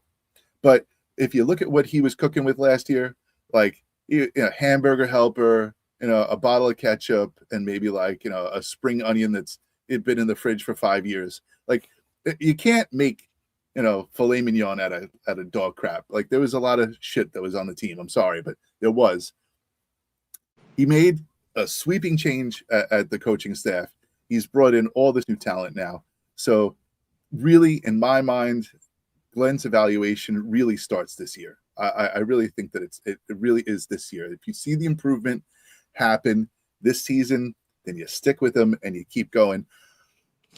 I'd love to see a 9-win season. Like, a 9-win season would be a real big vote of confidence for me from this, with the change at quarterback, with the change, with all the stuff that we've done. A 9-win season would be a great move into the future. So yes, you do need the coach, you need the quarterback, and I think we have it now. I think we have it. Well, that would be awesome. Johnny Boy, actually, I'd like to show you a tweet and get your response to it. This is someone tweeted this on May 23rd, so it was a couple weeks ago. They said, the New York Knicks run to the finals is easily one of the cheapest in NBA history. To get there against the 6, 7, and 4 seeds as the 3 seed, twice facing a lower seed because of an upset the previous round, is extremely fortunate. They won't be competitive against whoever came out of the West in the NBA Finals. This was David Furones, who covers Miami sports down there in Florida. Your response to David? Yeah. Hey, David, if you're watching this, hey, with all due respect, you could suck the Knicks trophies, okay? Because that dude, Brunson, he won the NFL, the MVP for that cup. He won it Eastern Conference Final MVP, and now he won the NBA Final MVP. So are they going to be people that are going to talk junk about it? Yeah. Dude, if the Jets, let's just say, make it to the Super Bowl, right? It's the same shit that was being said. And I hate the Patriots. Okay, I hate the Patriots. Oh, yeah, they had an easy way. They still made it. You can say whatever the hell you want to say, but when everybody else was on the damn couch or was in Mexico working on their golf swings and everything, they're in a place where us as diehards would love for this damn organization to be. So the guy that is covering Miami sports, of course he's going to say that, bro. He's probably a Heat lover, and he probably thinks LeBron James is the GOAT, and he's not. Sorry, not sorry. So suck it, David. There you go. I just someone sent me that, so I just felt like I should share. Any other notes you wanted to share, Snowball, from Matt Lombardo's visit earlier in the show? I think I'm finished with him. And that guy, whatever his name was, David. Yeah, Dave. Look at his picture. It's like he's in witness protection now. Like they just blurred out his picture. Like they're like, you don't want to know what this guy looks like. Maybe that's how Johnny Boy ended up in there. Hey, look, the dude, bro. There's gonna be so many people gonna talk trash about this championship, but I mean, look, the fact is they swept 2 teams. Yep. And they only let how many wins did the Spurs have in this series? 1. Exactly. So that means they lost 1 game since April. Yeah, the draft. Everybody we're was all saying together. Yeah, the Spurs were gonna beat the bricks off the Knicks. That shit didn't happen, man. Somebody said it right. I think what was it? My president is orange. My Knicks are blue. We are not gonna let the Spurs get 2. Let's go Knicks. That's the first time I've heard of that, but thank you for that. I appreciate it. Excuse me. Appreciate Happy that. Happy Flag Day, boys. Happy Flag Day. Happy Flag Day. Happy Flag Day. What is Flag Day, Johnny Boy?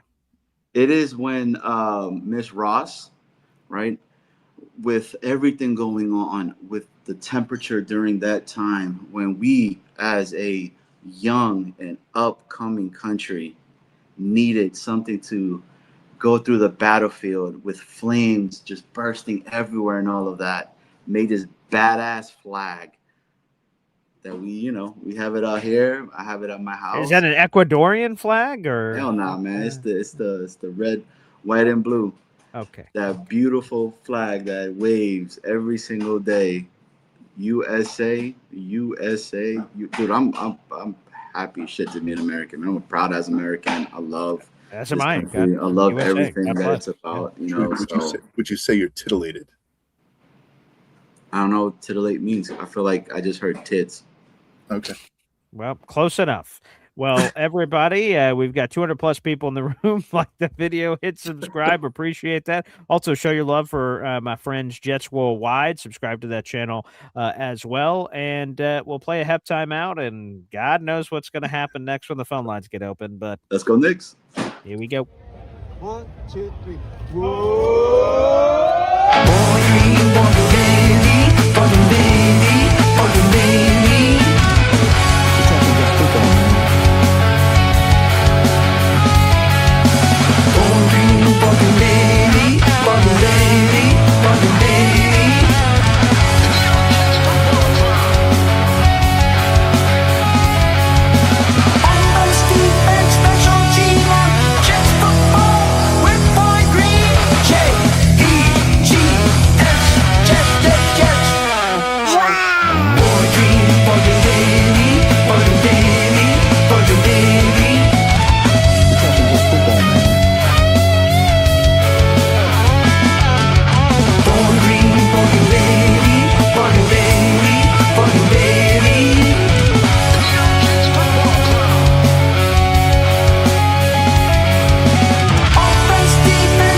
Welcome back, everybody. Paul Esden Jr., a.k.a. Boy Green. Welcome back to Boy Green Daily, a daily New York Jets video show, also available wherever you get your podcast. The phone lines are open at youtube.com/BoyGreen25. Let's go to the phone lines. We'll kick it off with Easy.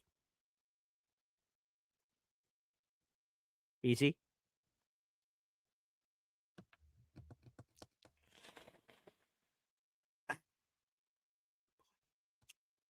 That is, that's tough. That's tough. All right. Easy, no available. All right. Well, we'll keep going down the train and let's go live to our cruise ship. It's our resident cruise director, DNY for life. Let's go. Good morning. Good morning, guys. Hey, you guys hear me all right? We hear you. Audio's better than mine, obviously. Yeah, clearly. I just want to know, it's crazy how I'm on the ship and my internet is better than BG's. What's going on with that, bro? You need to work on that. You need to work on that. Hey, happy birthday, Johnny Boy, man. Hey, that's what's up, brother. Happy birthday, brother, man. Hey, man, I said, hey, bro, it's amazing, bro. It's crazy, man. I'm out here I got a shit passing me right now on this bit right here. Sam, you know what I'm saying, on my little balcony right now. I just have to get up. I have to set an alarm because I went to bed so late. I think this is the latest I ever had my daughter stay up. Yo, DG, hey, you should show them that video. My daughter, yo, she was so crazy last night. I was telling her, I said, she doesn't even understand being 9 years old, what it is to see a Knicks championship so young. You know, it's kind of like the first time she went to a Jets game, they won. It's like, you crazy. And it was the catch. It was the Garrett Wilson catch for against the Texans. I'm like, yo, you at this game, like, you don't even know. I'm going to be reminding you in life, like, the things that you've seen. And how old is she? You don't even know. She is 9 years old, bro. So she's 9 years old. She's like, wow, so a championship every 9 years. This is great. Like, wow, you know, dude. It's insane. wow. Okay. It's insane. Yo, last night, bro, I'm surprised I can talk, really. I mean, I can probably tell. I can hear it. I can hear it, yeah. Brother, hey, I was giving it to some Spurs fans last night, bro. I was like, yo, y'all know this lead is not big enough, right? Y'all know this lead is not big enough. And they just, and it's crazy because when the fourth quarter came and the Knicks was down 8, they got super quiet. Like, they was talking shit, then they got super quiet. It was like almost like they knew what I knew. I was like, yeah, it ain't enough. Because Big Body Brunson about to go and put in some work, and y'all about to be a humble shot. How long is this cruise, DNY for Life? Hey, bro, I don't think I get back next Saturday. Oh, damn. Next Saturday. Yeah, and these poor Spurs fans that are stuck on a boat with you and all the other Knicks fans for the next however long, a week, 8 days. Oh, boy. They getting it. They getting it. And I told all of them, when y'all see me, y'all getting it. So just know. Hey, I started off, I had, you know, you get on the cruise, right? And your dinner is supposed to be like at a certain time. So because we always are late, so we picked like an 8:30 dinner time. I said, man, we got to switch that today. I'm like, yo, we got to get to an earlier dinner. So they hooked us up. We got the earlier dinner, and I'm sitting right next to this dude, and he's like, oh, one of my friends are like Knicks fans, and it was him, Gene, if you watching, I don't think he is, but he's like, he grew up in Jersey, and his son was sitting there, and his lady friend, whatever. And I'm like, yo, he's like, all my friends are, you know, I went to school in Jersey, and I have all these friends that are Knicks fans. And I'm like, but you don't want to see your friends happy? He was like, nah, I want them to win, but in 7. I said, hell with that, bro. I can't handle that. 7 games on this, you know how that's hell for me. I'm never going to enjoy my cruise. Like, I'm going to be stressed out. Come Tuesday, come the next game after that. It was like, bro, it was unbelievable, man. I think I went viral last night because I got in this one kid face, and he was like, I don't know what the hell I was saying because, you know, I was doing a few Mai Tais and whatever else I was drinking. And, bro, it was nuts. But my daughter was amazing, BG. Oh, my God. She stayed up the whole time watching the game, getting into it, bro. And it was like, yo, I got to get her a wrestling jersey. Hey, this is from Parts Unknown. I gotta go spend some real chips and get another real one. You know what I'm saying? I had my official Josh Hart on last night, which I'm glad I had Josh Hart on because he came up big for us last night, bro. He had a couple of clutch threes. All of these dudes was struggling last night, man. It's like, well, now Brunson, from word go, he's like, you know what? We not going nowhere. I'm gonna keep us in this game. OG, yo. Oh gosh, yo. 2 statues I need immediately is like OG with that tip in, and then I need another one of Brunson. Like, yo, Brunson, bro, that whole Knicks team is good for life in New York, bro. Yeah, I don't know if there's a statue for this guy, but Mitchell Robinson getting that offensive rebound, huge. Without that, and Victor Wembanyama tried to punch him in the gut. He tried to do everything he could, but you know the wind would blow him over. So Mitchell Robinson, I don't know if it's a statue, maybe it's a park bench or something with Mitchell Robinson, but he deserves something. Yeah, absolutely. You know what's crazy? The entire Knicks team needs to have a statue. This entire team. Oh wow. Okay. All right. Yo, you said it. For me, this entire run, Hart did all the dirty work where every other team continued to keep training him, not wanting him and all of that. the Knicks saw the value in doing the dirty work, and that's what you get. Okay, every player had their part in doing this. Okay, Mitch Robinson, the most tenured of all the Knicks that has been there. Is that true? Yeah. Oh, wow. Okay, like he was there with the 17 season. I don't know if you guys remember that, right? Yes. Dealing with that, and he was there. Shit sucks, okay? Yeah. But you know what? We're still there watching these damn games, okay?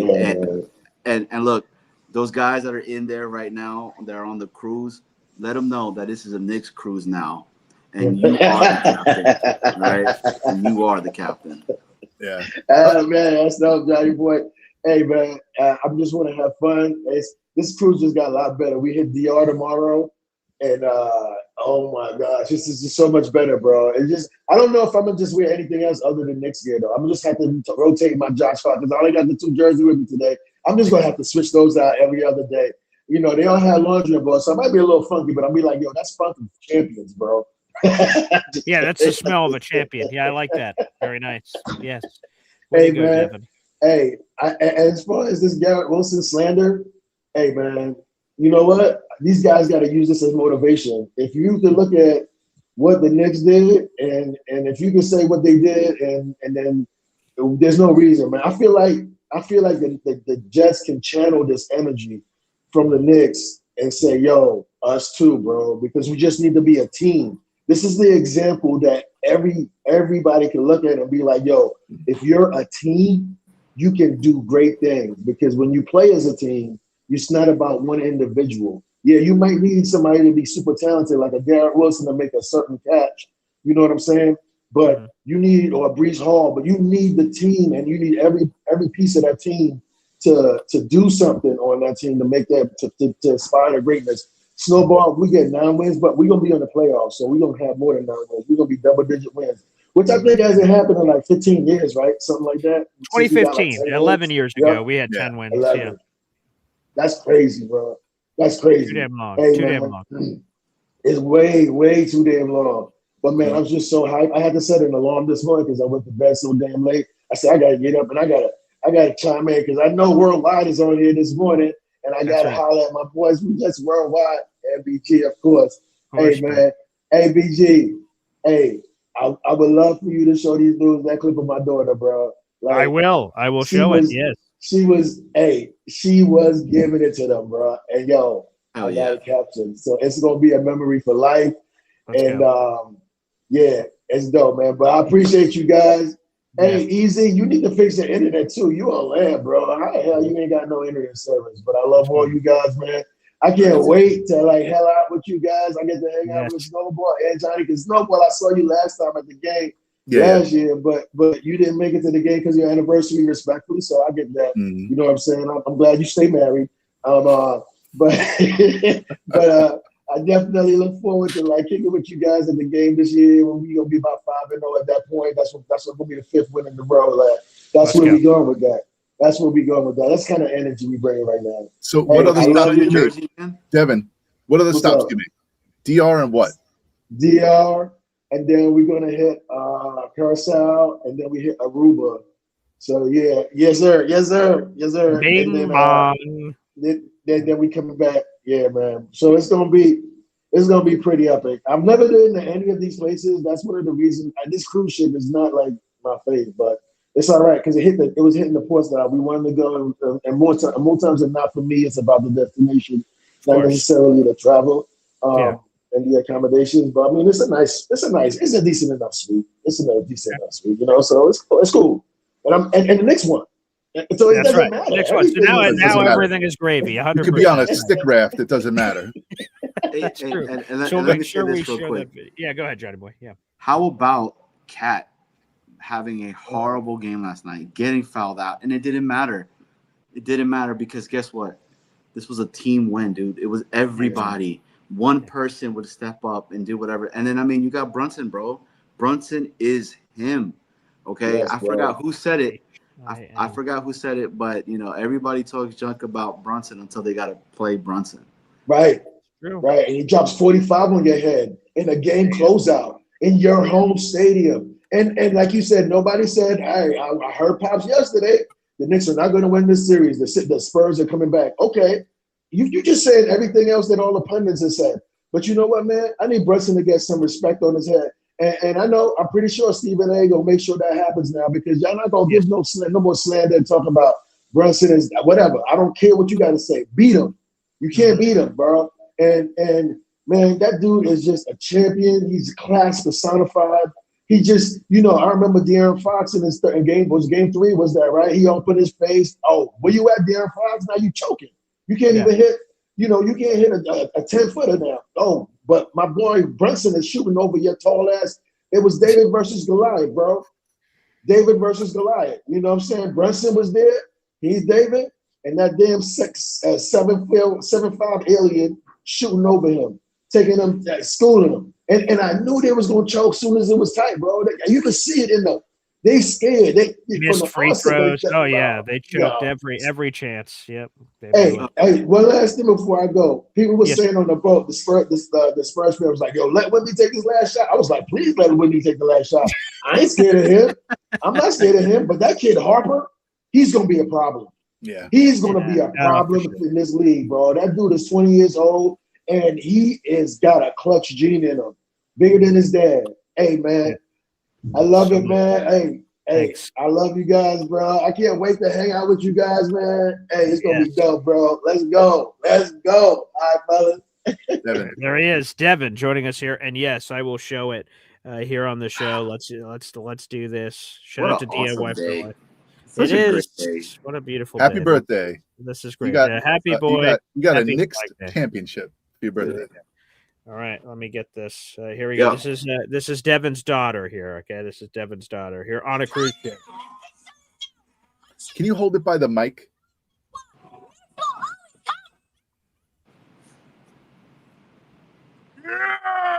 Let's go.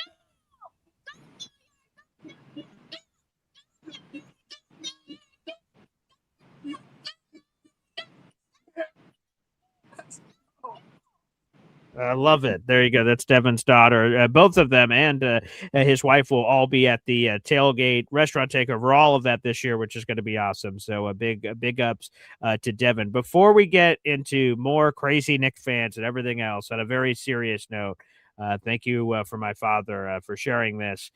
Today is a happy heavenly birthday to Grandma Duck, which is my father's mother, my grandmother, who is no longer with us. So wherever you are, Grandma, huge shout out to you. And thank you for sharing that earlier, Hop on Pop. Again, we'll have a lot of crazy celebrations today and everything, but it's good to remember those. So Pop, shout out to Grandma.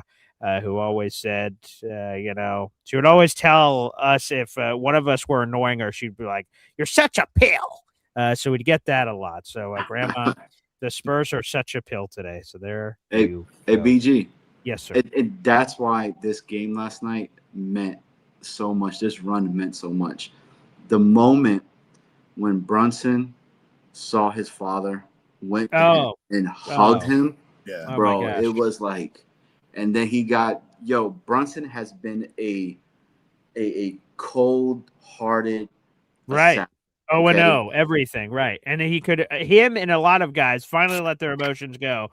The mission is complete. We won the championship. We don't have to give politically correct answers. We did and again, I'm not blaming them. They said the right things. That's what I would, if I was a coach, that's what I would have want my players to say, to not give any bulletin board material, San Antonio, or get arrogant or get on top. You're up 2-0. Oh boy, now you still got 2 more games to go. So 100%. That was to me one of the cool moments of them embracing. It was cool to see. I just saw this picture as I was trying to find something else in the middle of one of the calls.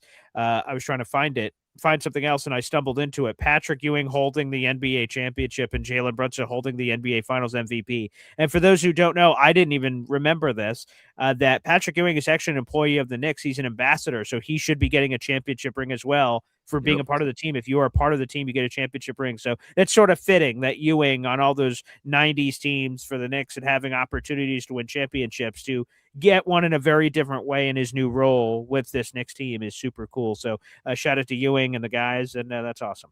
Yeah, I mean, again, like, first off, I mean, happy birthday to Grandma Doug, right? I mean, I wish that my grandparents were still here because they had such a giant influence on my upbringing, and I miss them every day, dude. So, but seeing that, like for example, when you and your dad are on together, I always applaud you guys because that shit is just something that, you know, it's amazing that you guys share that. But imagine in the big stage, and you know, Pops is seeing BG just win the championship like that, and then fuck, dude, like that. I saw that, so that like seeing Ewing with that face when he was hugging Brunson, bro, like he just couldn't believe it. And I mean, you know, my favorite NBA player, and people are gonna be like, really, what? It was Allen Houston, and Allen Houston is part of the Knicks organization, and he's going to get that ring as well. So like, there's just so many different stories that are gonna be coming out, Boy Green, about this run that I just can't wait, man. And for me, is seeing Brunson get emotional when they asked him about his pops and and he just like, you see it. I don't need to speak words about it because it's what you do this for. You know what I'm saying? I mean, Pops was part of the 99 the last time that they were in the finals. So, and I got to shout out you and Jet 71 because, like, I mean, I told you guys. I told you guys that I was going to be – I'm going to talk so much trash because it's been fucking warranted for so long. But you guys have been class acts every single time when it comes to that. So, all right. you know, I thought that was going to go in a very different direction. So, okay, thank you. Just, that's very nice. I'm not going to talk trash, but with all due respect, okay? Of course. Fuck the Celtics and the damn Red Sox, okay? So thank you for that. We have nearly 300 people in the room. Like the video, hit subscribe. Before we go to the phone lines, yes, Snowball, you have something to say? Yeah, Jet 71 did put something in the chat earlier today, and he did say statues already. Oh, yes, I saw that comment. Yeah.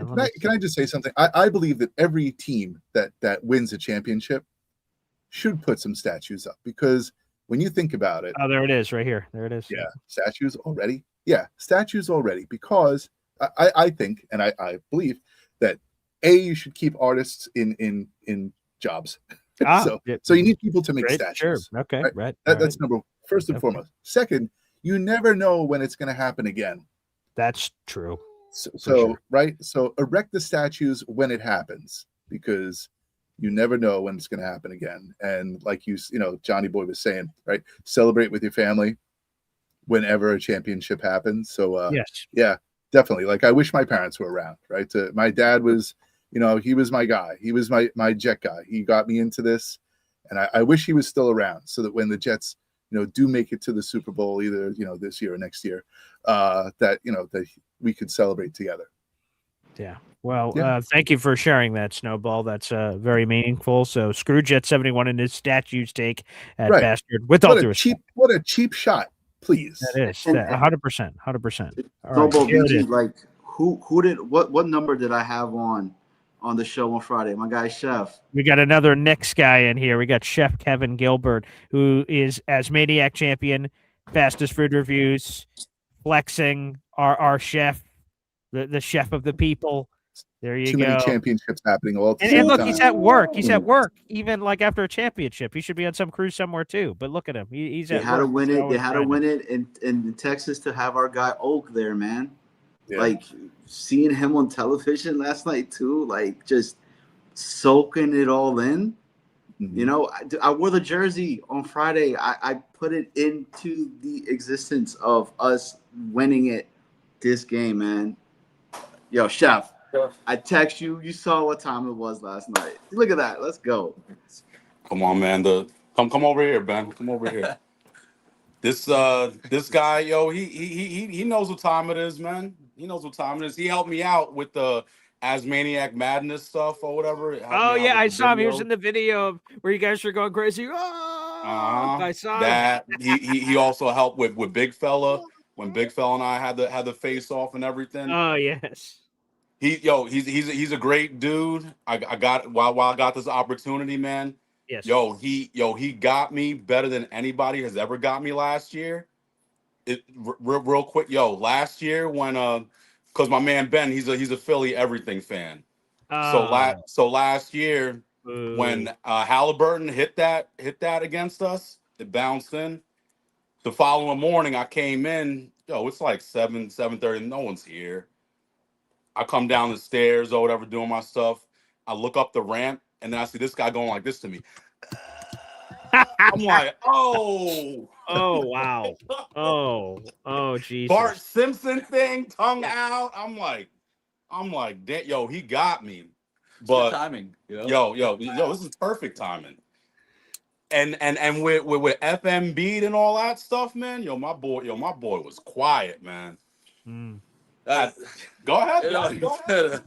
No, I mean it's rough being a Sixers fan now, especially after last night. But no, I mean it's all in good jest. It's true. It's true. A gentleman's sweep. Gentleman's sweep. Yes. A gentleman's sweep. There you go. Nice. All right. Well, thanks for giving us the show, guys. That's hilarious. Yeah, thanks, brother. I appreciate you. I had like an hour and a half. I don't even have my proper outfit on. That's true. My proper work attire.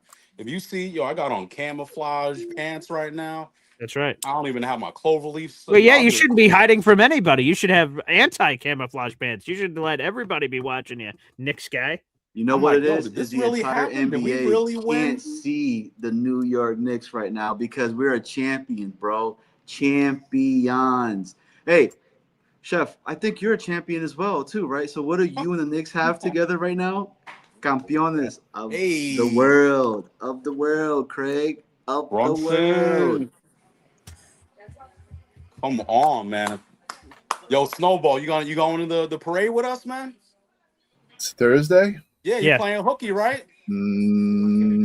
I have an appointment. Yeah. Listen, I made an appointment 6 months ago. I made this appointment 6 months ago, so I got to make it. We will not incriminate ourselves on any type of show, but we will say we have appointments. Jets Worldwide, I got to ask y'all a question, man. Yo. Last night, I'm jumping around with my son and all that.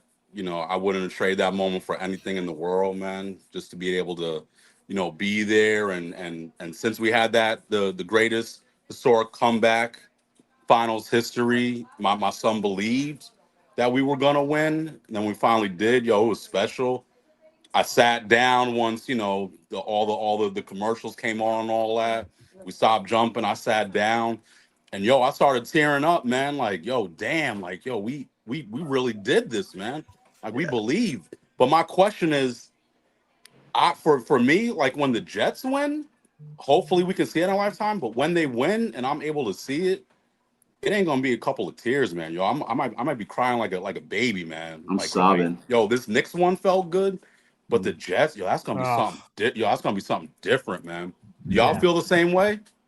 Oh, yes. I said this a few times, and I'm not trying to take away from all your guys' fun out there and everything that have lost their crap and cried about this next. But to me, when the Jets win, I imagine I'd be doing the play-by-play for it. My body will fold over, my soul will leave my body, and I will ascend to the high heavens and claim my place in heaven, or come to the pearly gates, say, Paul, wrong place, and then I'll hop in the elevator and go back down somewhere warmer. But either way, I will be crying, screaming, reacting like everything to invest everything that we've had. And again, there is a microcosm of the next 53 years in doing it, ours longer. But to do all that, I'm going to be insufferable because I'm sure you guys are going to feel this way as Knicks fans that you won this championship. It's not over. You guys are like, we never need to win another championship again. I'm sure you guys are going to want to eventually go belly to belly and all these other things. But for me, no matter what crap anyone ever talks about me and the Jets win the Super Bowl, got to be like, talk to the ring, motherfucker. Talk to the ring. That's it. We're the champs forever. So shut up. So yeah, that'll be great. I don't care what kind of road. I don't care how easy it is. I don't care what superstars or whoever was there or not. I don't care. We got the chip. Doesn't matter. So hate as much as you want. It don't bother me. I want one bit. I don't care. I don't care how we did. We got it, man. And I remember going against the Rockets, man. I remember going against San Antonio. Mm-hmm. Rockets, I thought we had it. Yeah, Hakeem Olajuwon. Yep. Spurs, I'm like, without Pat, man, it's like, all right, Yeah. yo, just go out and give it your best. With this one, I was saying Knicks in 4 for damn near 2 months. Yep. And it was just close. Yeah. I didn't hit on this one, but I'll take 5 over 4. Sure. I felt good. And now seeing how deflated those fans are, those Spurs fans. Yo, they've seen so many chips, man. That's true. It's almost like a Patriot fan or something like that. Very like, much so. Oh, Duncan man, had 5. Manu Ginobili, Yo, come Tony on, Parker, man. Pops. Like, right. That's definitely not the same. No. Yo, they had all that, man. Come on. Could we get one? Could we see one? Yeah. 50-something years. Could we see one? With all how due they did respect, it? with all due respect to the Spurs fan base, fuck the Spurs, okay? And everything that they have over there. So I will say it, shit, because Wemby last night was trying to take freaking Mitch's nuts off, okay? But the dude was punching at him, bro. Like, this is like, please don't get the rebound.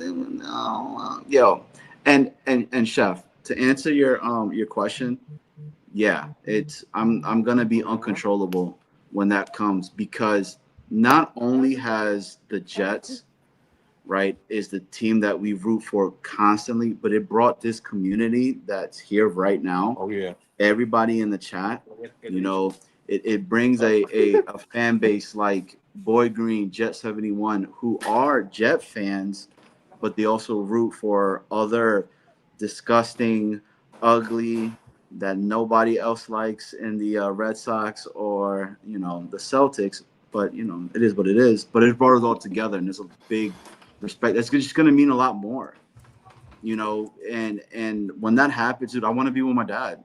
I want to be. That's why when you saw Brunson with his pops there hugging and just that embrace in that moment, it means so much more, man. And let everybody talk shit. Let everybody, because it's just gonna feel so much better once that dude let everybody talk shit about Garrett Wilson. Bet, bring it. Yo, they've been talking about Garrett. Yo, on this channel, man, there was callers saying, yo, trade Garrett. He don't want to be here. All that same BS that y'all was talking about with Brees, saying, oh, he don't want to be here. He never came out and said nothing. Like, yo, that's the BS. And then when you I'm see pretty them sure put in Woody that was work, the one who said he was overrated, right? Like, we're all Who? saying, oh, he could be this good. I'm pretty sure that's what Woody was saying too. Yeah. Messed up. Yeah.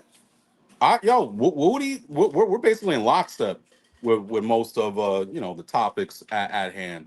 But Garrett should not get no kind of slander whatsoever, man. He wants to be here. Yo, he's a dog. You could tell that he wants to win. He's just not playing this just for a paycheck. Like, he's in there. He wants to win. He wants to be here, and he's accountable too. Mm-hmm. During at the post game press conferences, the interviews and all that, like, yo, he'll hit the stuff straight on, man. Like, there's times where it's like, damn, he probably should have kept that a little closer to you, but I could appreciate that, man. I could appreciate it because he's putting in the work, man. We all been to training camp. We all seen him putting in the work in training camp, and literally being light years ahead of all the other wide receivers, man. Mm-hmm. Literally. So for me, it's like, yo, let that offense cook, man. Let them get together. They're going to be the key to all this, man. What's his name? Y'all all AG truthers, man. I salute that. It's tough for me to get on, but I salute y'all, man. Y'all still sticking with that stuff. Y'all talking playoffs and all that this season. Mm-hmm. Yo, man, let's go, man. We see a couple of games, and then I'll jump on the bandwagon. If the Knicks could do it, the Jets could do it. But listen, not this season though. Listen, hold on. What we had last year with the Knicks, Eastern Conference Finals, and then we fired Tibbs, and then that set the bar and the expectation for finals or bust. Does he get a ring, by the way, or no? Tibbs? Yeah. Hell nah. What? Hell nah. I don't know. Yo, he don't use his bench. He don't coach in at the end of the game. He just lets them just run, play defense. Yo, they was tired all these years with Tibbs. Yo, tired.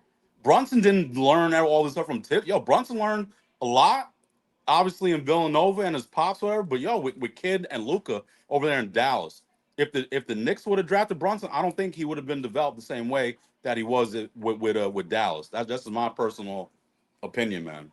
But Chef, I love your menu. We've been highlighting it here on the show. It looks beautiful. Those are real pictures that you took last year, and that's phenomenal. But apparently, NC Green believes that there should be another addition to the menu. He says, "Hey, Kev, we need a Brunson burger." What? Hey, we getting some Knicks on here for the hold tailgate? up. I'm surprised y'all didn't know this, man. Yo, I've been saying it. We've been running for 2 weeks now. We got a Brunson burger on the menu right now. So, oh wow, okay. For the takeover or whatever you call pops, whatever thing, whatever. Yeah, whatever. he'll be prominently featured when I make that graphic. That's for sure. The Hop on Pop, clearly his idea, restaurant takeover. So yeah, there'll be a Brunson burger on the menu there, Chef. Yeah, yo, we already got it, man. It's it's 2 smash patties. We got the cheese, the Monterey cheese. We got a roasted red pepper relish, like chipotle mayo, brioche bun, bacon jam. Yo, this thing is special, man. With the 2 beef patties, smash burger style, like, yo, it's a real deal, and it helps too that it's a slamming burger, and the Knicks are on since the beginning of the year. This is our most popular selling burger, and it's been 2 weeks. Beautiful. So NC Green, that'll be at the restaurant takeover again. We'll have a sign-up sheet for that here shortly. Me and Chef are working on the menu graphic behind the scenes. We're going to get that out, so we should have that at the tail end of next week. And then we'll have a sign-up sheet that you guys can sign up. That'll be Saturday, October 10th. So if you guys are not coming to the Jets-Browns game, if you are coming, you can come to both. But if you're not coming and you're local in the area, we'll be in the private upstairs room of that very restaurant that Chef is in right now at the Cloverleaf Tavern. And there'll be all kinds of wonderful times that could be had. We'll be doing a few giveaways. I'm setting that up for that night as well. So it should be a good time. So there is where you can get your Brunson burger, NC Green, and all you other crazy Nick bastards out there. Yo, I got you, NC Green, because he missed the night before last year. He did. With the flight, whatever situations or whatever. Right, yo, correct. good dude, man. Yes. Yo, I appreciate that. Hopefully he can make it out, man, to the restaurant. If not, you already know I'm gonna see you at that tailgate, man. And we're gonna come out with that dub, man. We're gonna come out with the win. That was the only thing missing last year. Everything else was great. Yes. We needed that win, man. We're gonna get this win. 100%. We're gonna get that this time. There's no question about it. So appreciate Johnny Boy it. looking like Josh Hart over there. Yeah, look at this. We got the whole family over here. All right, Johnny Boy, introduce everybody. Who do we got on here? Hey, this is little Gio. Say hi, Riley. Hi. Let them know Hey, who won Riley. last night. The Knicks. So what did we Well, say Riley. with that? Let's go Knicks. you go. Yeah. Let's Hey, go, say hi to everybody. Gio, look. Say hi to everybody here. Say- Say hi. Woo! Hey, Gio. Riley, Gio, what up? T-Rex. We doing over there. Say go Knicks. Go Knicks. Yeah. Knicks. Woo! Oh, hey, There you go, Gio. I gotta head out because the kids are here and everything. Yes. Okay. Oh, Yeah. it's visitation. It's visitation. Okay. All right. Well, all Hey. right. Well, But Johnny just boy. like God bless. our guy Hart, right? This is what you do it for, man. You do it for this generation here, and I hope that Gangrene gives them something to constantly cheer for. But if not, they're gonna be loyal and they're gonna still be there. And let's go, Knicks, champions, There you baby, world Thanks, Johnny champions boy. of the world. There you go. Jets worldwide. There you go. Knicks worldwide. It's all there. So shout out to Johnny Boys. Again, visitation. He's got to enjoy the 30 minutes while he has them. Hopefully they brought you some sort of a sweet treat there. Chef Kev, thank you for hooking up. NC Green did miss the restaurant takeover last year, so he'll be in, and he's in for that Brunson burger. He says, I will be there Come this year, on. Saturday, Let's October go. 10th. Beautiful. Can't wait. Let's go. All right, so I Thanks, Chef. appreciate y'all. BG always, man. Yo, Brody's strong. Thank Number one you. Austrian Jet. Yo, be right. Johnny Boy, happy birthday. I know you had to jump off. You had a bunch of kids grabbing your legs, so I understand. Yeah. Yo, Indy Jets, man. My dog. Yo, 100%. feel better, man. Yeah. Craig Mechanics. We think about you, Lou B. We thinking about your buddy Bob, man. Yes. Yo, Coffee Club, Espresso Club members, man. Yo, keep doing y'all thing, man. Appreciate y'all. Snowball. Have a going, brother. I'll be See you taking later. pictures for you at that parade, bro. Okay, Yeah, please we want to do. see it, man. Thank you, Chef, for joining us here on the program again. Chef will, of course, this is the tailgate menu for the actual tailgate at the game. It'll be 10 a.m. to 12 p.m., a little afternoon, and then Chef's going to pack up his gear and head up into the stadium with us to sit all with us, which will be great for the Jets-Browns game. Again, if you are interested, reach out to me on any social media. This is a wonderful menu. I was talking to a few people who are going to the tailgate. They saw the promotion yesterday, said, oh, my God, the food. I'm like, you know what this really is just a eating session wrapped around a game. It's food porn. It's food. Food porn. 100%. Look at it. I'm starving looking at this, to be honest. Yeah, I can't wait quail to go egg. The quail egg. I mean, look at how the quail egg is prepared. For those of you who don't have the visual, it is like it's perfect. It's it's almost like an ostrich egg with how big that thing is. I mean, I know they're sliders, so I know that it appears, objects. I guess that's true. Appear larger than they actually are. But anyway, I could say so many things about that, but like the quail egg, amazing, and the bacon. You would think that Chef would rip the pieces of bacon in half for the sliders, but no, full sizes, like huge brontosaurus size, like bacon slabs that go on these burgers. He doesn't cheap street. Everything is 100%. So again, that's what I can guarantee. We're gonna have the DJ and B Sprinter there. Luby has amazing people. That's gonna be awesome. We're gonna bring games, gizmos, gadgets, cornhole, beer pong, all that kind of stuff you want to play. But the number one thing I can guarantee is the food is going to be delicious. Chef cares so much about it. He does a wonderful job. And also, this is all I can tease, but for the restaurant takeover the night before, Chef has worked a custom menu for Boy Green Coffee Club and Espresso Club members and everybody that's going to be there that night. He has worked a special menu for that event. I've seen it. Again, we're working behind the scenes to work on graphics and pictures and things, and then there will be a sign-up sheet. He just goes above and beyond. Like, he never settles, so the food is going to be spectacular. And again, I couldn't do this without Chef. Chef is a key piece of the puzzle. I think it makes it all go. All right, let's try take two on this guy. Easy. Oh my God, I'm hungover. Oh yeah. Oh, you were excited for the Knicks? Oh man, I did something. I was going to go to my friend's house last night, and his favorite is wild turkey, American honey. Sure. So, but I didn't go over his house last night. I just wasn't feeling up to it.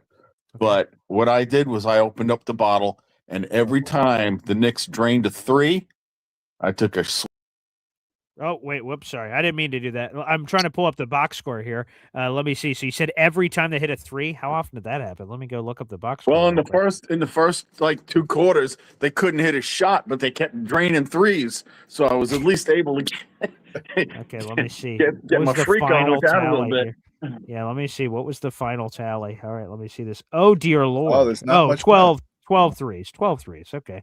Yeah, so that's 12 shots. Plus, I took a shot at halftime, and I also, took a couple of swigs after. Okay, let me see this. Yeah. Celebration. Ah, there you go. American honey. Beautiful. All right. Whoa. There we go. Oh, yeah, there you go. Nice. There you go. Beautiful. So wow, the American honey. When do you plan on finishing the bottle? I'm going to my friend's house. He's like, "What are you doing drinking my whiskey?" I go, "I bought it for you, but I still bought it." That's true. That's the loophole. I said, there. I can always buy you another one. It's like a bag of Doritos. Don't worry, we'll make more.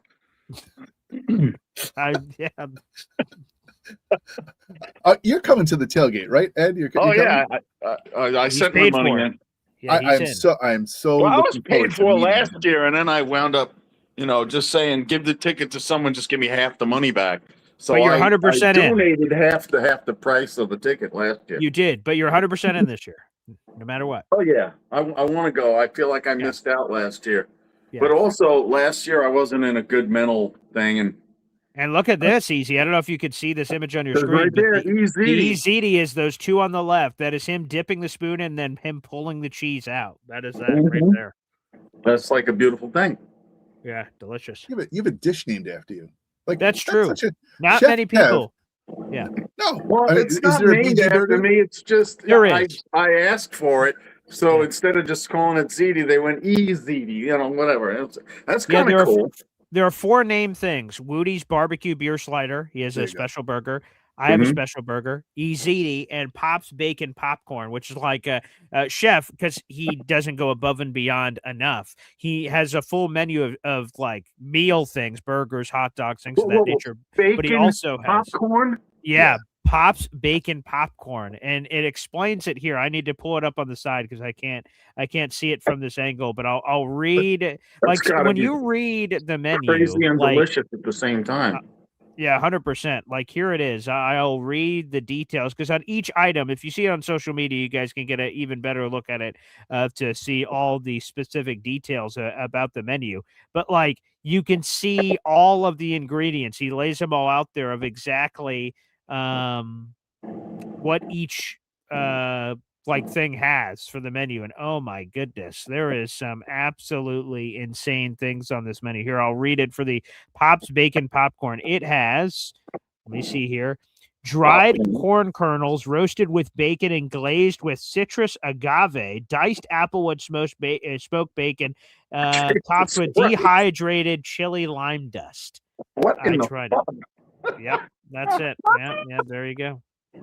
You know, it's amazing. Being a chef is kind of like being a chemist. You kind of put these combinations together, and you never exactly know. The first time you do it, you never quite know where it's going to go. Right. But when it hits, man, those you know there are certain flavors that will never disappoint. Yeah. Bacon being one of them. Bacon and popcorn. I mean, that's a delicious combo. So, yeah, there's snacky foods like pretzels and that he's making, fresh hot pretzels, bacon popcorn. It's toasted pretzel sticks with a beer mustard. He's got the house-made potato chips, and those were delicious last year too. So I just can't wait to eat more of the food this year because I did a lot of hosting and I was doing a lot of things for the tailgate. So I'm going to try to change things up and delegate more so I can eat more of the food because that is delicious. There's a restaurant around here that takes bacon and they make the bacon strips and they put maple syrup and brown sugar on it and then bake it all together. Wow, that sounds delicious. You ever hear Jim Gaffigan his thing about bacon? No, it goes with everything. If you took bacon and wrapped it in bacon and then ate it, you would time travel. Bacon does everything. Bacon does everything. Bacon is the key to happiness. I'll be having bacon on my burger later. It's the universal condiment. Clearly, yeah. Everyone can accept it of any country, any planet. I mean, it's the one meat protein that goes with everything. I mean, you could put bacon on a fucking cheesecake and it's good. I've never tried that, but probably bacon, chocolate covered bacon. I mean, just there's a bar on 10th Avenue in the city that does bacon. I know, still, like, you know how they got the trays of nuts and stuff, that peanuts. Oh, and whatever. yeah. They just have pralines and like pecans and pralines and all that, and pralines and bacon and all that. Fucking, it's just bacon just goes with sugary things like it would go with anything else. But I got something I want to say, and before I forget it. Oh my God, I'm so tired. Sugar nuts. There was no lead in this series that was safe. Even in the game that they lost, I mean, there was no lead that was safe. So you could see in the game where the Knicks came back from 29 points, you could see that the center on the other team, Wembley? Victor Wembanyama? Wembanyama, yeah. Well, you could see in his eyes the choke. You could see it. He had this, what the hell's going on? He was bewildered. I mean, they literally the whole team just shut down. It was, and when they were losing last night, I was like, I don't give a shit. I said, build it up higher. No lead is safe. No lead was safe this entire series. No lead was safe. No, I think there were 8 minutes left. I think the Knicks were down by 8 or something to that effect. And yeah, well, 5 minutes left. They were down by 7, and I was like, they zoomed in on Wemby's face. It was child's play. And he was Brunson just put that whole team on his back and willed it. I never seen a guy just carry a team the way he did. Because even when Jordan carried the Bulls, Jordan still had good players, other superstars with him. The only guy on the Knicks that's a superstar is Brunson. Everybody else is just a very good player, but I mean, the Bulls, they had Pippen and they had other guy, just other guys on the team. This Brunson, just holy shit, what an animal! He's just, and they full court pressed the Knicks the entire series. I never seen a team full court press another team, in the first quarter. I mean, you just don't see that. I think they got themselves tired. I think they overdid it a little. But that's probably fair. And Wembanyama got beat the bleep up. I think he was getting gassed at the ends of games. So the strategy of the Knicks of throwing all kinds of bodies at him and being incredibly physical, I think paid off in a big way too. So yeah, barring the New York. I will say one thing about that Spurs team. They're gonna the next 2-3 years. They're going to be a very, very dangerous team to play. Sure, of course, definitely. Yeah, they're not done. This is not they have, Spurs are here and then they go away. Not at all. No. Now they have a chip on their shoulder. They tasted it, so they're going to want it even more now. Yeah. Barring the New England Patriots, I believe that the teams get what they deserve. And Wemby, he's a dirty player. He was dirty. They didn't deserve to win based on his performance. He should have been suspended because there were a bunch of texts that they didn't call on him. Yeah, flagrant fouls that weren't called. There's a lot of things. Yeah, he should have definitely been technicaled out, man. Mm-hmm. But I understand the refs wanting to keep it, player versus player, and I think the Knicks would not have enjoyed the win as much if he wouldn't have played. Because they played against the best and they beat 100%. The best. No excuses. You always want to go against the other team's best. Yeah. You never want to beat them, because this guy was out hurt and that guy was out. No, you want the championship to be legit. Yeah. And this was a legit championship. They got the chip. Oh yeah. They won the chip and it's going to be amazing and I have a really super high feeling today because of the Knick win. Not the hangover. Well, that's part of it, but is it the weed? The what? The weed? Is it the weed, or is it the Knicks, or is it the alcohol, or everything? The devil's cabbage. Yeah, sniffy jiffy. Devil's dandruff. No, we don't do the devil's dandruff anymore. Oh, okay, that's probably for the best. Yeah, I don't get snow blind anymore. Yes, right. I know someone would say he doesn't get snow blind any less, but I don't drink anymore. I don't drink any less. Yeah. All right. You got to be careful. You got to be careful who's around when I talk because make sure the children aren't in the room. Of course, I'll make sure that. Yeah, at the tailgate that'll be a key factor, I'm sure. But no, yeah. I'll keep it clean. But I'm very much looking forward to meeting the Jets community. Let's go. Like I said, Richie's going to be there with his group. Yeah. They're sitting in section. What did I say? 113 or something or. Yeah, 131 maybe. 131 there. Yeah, so I think they're on the opposite corner side of us, I think. Right. Yeah. But we're actually more on field. He's more end zone. Correct. Yeah, he's more back face end zone. We're corner shot by the tunnel. So yes, we're diagonal. Yeah. Technically, we have better seats. Definitely. Ish, but he does have field access after the game. But I think this is his 4th or 5th year doing this. Yeah, this will be our 2nd year. So that's what I was talking with my ticket person. Whenever I was on the phone on Friday, I said, "Hey, what do we have to do where all our people get field access?" And she just said, basically, it's seniority. It's the more years you do it, the more perks you get. And I said, "Okay, understood." So we will have. So I'll let people know. The full group will not have field access. There is a select amount.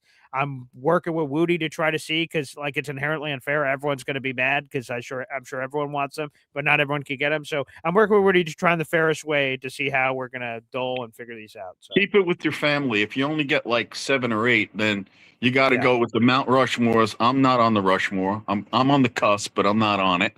But you got to go with your family. You got to let the kids on the field. It'll be an experience for them. Your dad, your mom. and then maybe people like Hep and Chef Kevin and Woody, the people that are, and also you, Snowball. You're like you're on the list because you made the emojis and stuff. He does. He made the emojis. He's going to be doing some key stuff for the tailgate of helping us out, bringing a bunch of stuff there. Oh yeah, Jets worldwide. The rally towel. Yeah, rally towel. He helped design, which people have towel. not seen yet. Yes.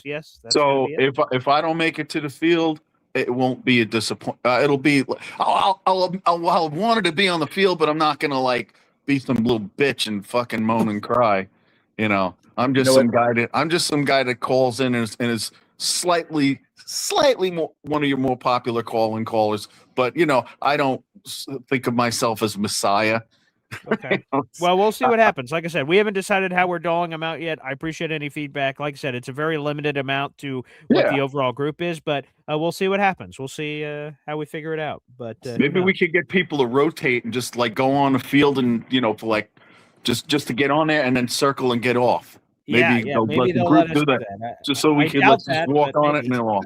Yeah. Maybe they'll let us all get 3 seconds on there and say, hey, just sort of all. I don't think they're going to do that in all seriousness, but we'll see. We'll see. I haven't figured it out yet. I will try to, because like I said, no one's going to be happy. No matter what I decide, it won't be happy, but I'm going to try to fairly do it. So we'll keep you posted. Everybody's going to bitch at you because, no good deed goes unpunished. 100%. 100%. Good intentions paves the way to hell. Jets. Exactly. So there you go. But easy. Anyway, have a good weekend. Appreciate you, buddy. Oh, brother. Whoa. Also, Brody Strong, man. Thank you. Thank you for saying that for my family. Thank you, Easy. Can't wait to see you for the tailgate. Before we get to more phone calls, we have a new member to the Boy Green Coffee Club, baby. Welcome back, Travis Preheen.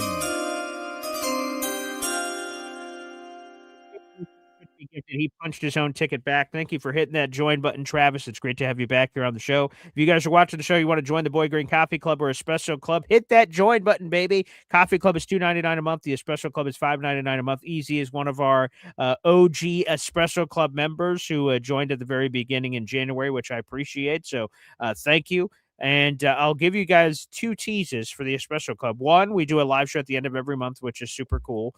And there is a strong chance, it's not locked in yet, but there's a strong chance that a member of the Jets Super Bowl III team, who's on the West Coast, so he can't join us in the mornings, could join us for a special late night presentation for an upcoming Boy Green Espresso Club, where you guys will be able to call in and talk to a member of the Super Bowl III championship team. And with all the great vibes from the Knicks of like getting close to your favorite team, having someone that won a championship and telling you that experience, we're working on that behind the scenes. So that could be one of the future Espresso Club late night meetings at the end of the month. So Travis, you will have access to that and every other one. So appreciate it, Travis. Great Jets tattoo, Travis, by the way. Look at that. Oh, have you met him? It's big ink. No, look at his picture. The avatar. Oh, yes. So we do have Jet tattoo, which is C, Travis, you. Wow. I'm going to get one. If we get a Super Bowl, I'm getting one. I probably, if I had more money, I'd get it now. But I want to get a Jets tattoo somewhere on my body. The closest thing I have is the Pikachu is a green hat. That's for Jets. We'll put the Jets right in the hat. Oh, sure. Maybe that's the added addition, the boop, boop, boop, NY or something. Yeah, we'll work on that. So, nice. Travis, you do have a ticket to our contest for this month, so appreciate that. And let's keep the phone lines rolling here. Up next is Bill Aimley here on the program. Bill? Gentlemen, how are you today? Good old Bill. Great to see you, pal. Yeah, Knicks. Amazing. My brother was pointing out yesterday that Brunson did a MJ yesterday, given that he had 45 points while the rest of his team had 49. Oh, yeah, I saw that. Yeah, that was a pretty good individual effort, to say the least. In an elimination game, 100%. Yeah, absolutely. And definitely like a silent MVP. Killer. Silent killer. Brunson, just a silent killer. Amazing. He was totally amazing. We need more of those type of players on just about all our sports teams. Mm-hmm. So we'll see how that goes. Shout out to Devon. I was on my cruise last summer, and it was sweet to be able to sit in the balcony and just watch the ocean in front of you. Did you with just the tell Devon sunset to grab the somewhere. tables, Bill? No. Okay. All right. But no, a cruise is awesome. I've been on a cruise before. It's spectacular. And like I said, I was a little nervous about it at first because I'm like, what if you get seasick? What if the boats are so big you don't notice? And even when we were down at the bottom of the boat for your cabin of where you sleep, even when it was stormy and it was rocking, it like rocked me to sleep. So it was beneficial. I'm like, oh, thank you. And so I'm like flying from one side of the bed to the other as the boats are rocking. That was that was just dandy. There was no storm. Yeah. So, Bill, it's going to be great because you're going to be at the tailgate in the game. It's going to be great to see you there, Bill. Yeah, and if AG can get us to the promised land, an AG T-bone will be on next year's menu. Ooh, I like that. Okay, keep working it into the menu. Very At least we hope so. Well, yeah, thank God. That would be because here's the thing. I do the show every day. So to think about us starting the journey whenever the off season starts to getting through OTAs, mandatory mini camp, training camp, regular preseason, regular season, playoffs, championship week, Super Bowl. Oh, like we would be there every step of the journey, which would be pretty cool. For those of you who can't get the visual, if you're just listening, Bill is surrounded on both sides of his head by like light coming in, as though he's being enlightened by the touch of God. And like, and he said, if AG gets us to the promised land. So like, I'm a big believer in karma, and Bill, you just said it. Take us to the promised land. Look, and he looks angelic on screen. So I'm telling you. All I need is the staff and a longer beard, and they'll say, "The second coming of Moses." Here we go. That'd be beautiful. Hey, It is Moses. Deliver us from salvation, my friend. That's it. Come on, Pharaoh. Let my Jets, Mets, Knicks, and Rangers go. Let my people go. I love it. Well, exactly. I'm glad Brody is continuing to improve. I know you said something along the lines that he was recently on one of the shows to say hello. Yes, so my that's father good. visited him at the hospital and called in, and my brother had the breathing tubes and things of that nature removed, and his voice isn't as strong. He has to. There's a wild transformation process that has to take place with his rehab, but you could hear it. My father brought the phone close enough where I could hear him going. Trust me, a visual of all those tubes in your throat would give people that choked up feeling in a very bad way. Which what did for me when my father FaceTimed him for the first time I saw him, it just takes your soul away to see, someone you love that clearly had lost a lot of weight and had a lot of breathing tubes that were helping him through that time. It was a very difficult thing to see. So to see the progress of him just laying in the hospital bed without all the breathing tubes and talking softly because that's what he could muster. I appreciated all the love, Brody Strongs and all that's been out there in the universe. It's been very moving. So I appreciate that. Yeah. Another thing to think about is Clyde Frazier. One can say he's been a part of all three of our championship teams, playing on the 70 and 73 teams, and watching in person this franchise get it together. So shout out to him. I can't even imagine what's going through his mind as far as his feelings, especially since so many of his comrades are no longer here with us. Fortunately, yes. To have watched this, it's been wonderful. It's been wonderful to see this. They overcame a lot of adversity, so we can only hope that maybe some of our other teams will also be, receive the benefits of the light just above me. Yes. Blessed be he. Yes. Canyon of heroes for us. They are warming up. The canyon of heroes. I have to admit, there's nothing angelic about me. It just seems that way. You know what? It's really the perception more than anything else. To be there you go. So exactly. you know what? You're nailing that part of it, Bill. We appreciate it. Exactly. It's not what you present; it's how you present it. 100%. Okay, there you go. It's not what is it? It's just like it's not what you said, but how you said it.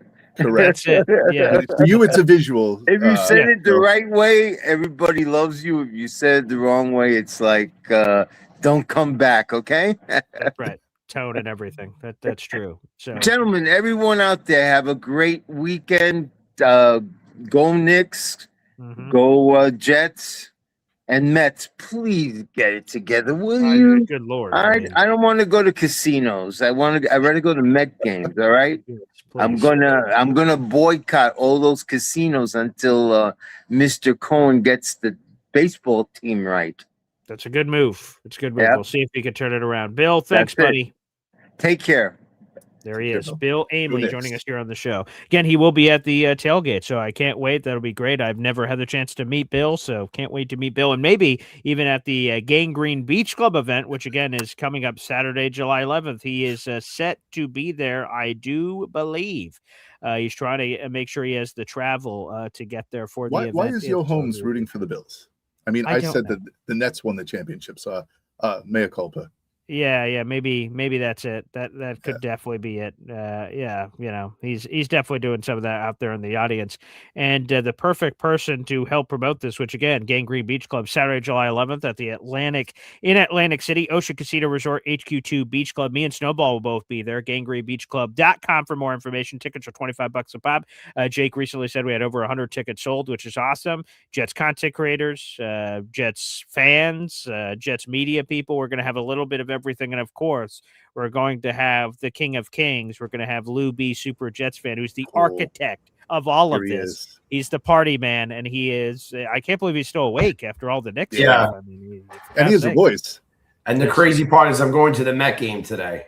Oh, my God. Wow. That's the crazy. I Okay, promised Lou B. I would go, and I'm going to the Met game today. So Good morning, just Lou so B. excited about last night. I mean, my heart is so attached to the Knicks because to me, it will always be all about the Jets. And this experience of going to these games and getting to enjoy a game with Snowball as well. We had a great victory watching these, and just this has been incredible. And I'm telling you, I know this city very well. I know the people in my state very well. I know New Jersey people very well. I know Long Island people very well.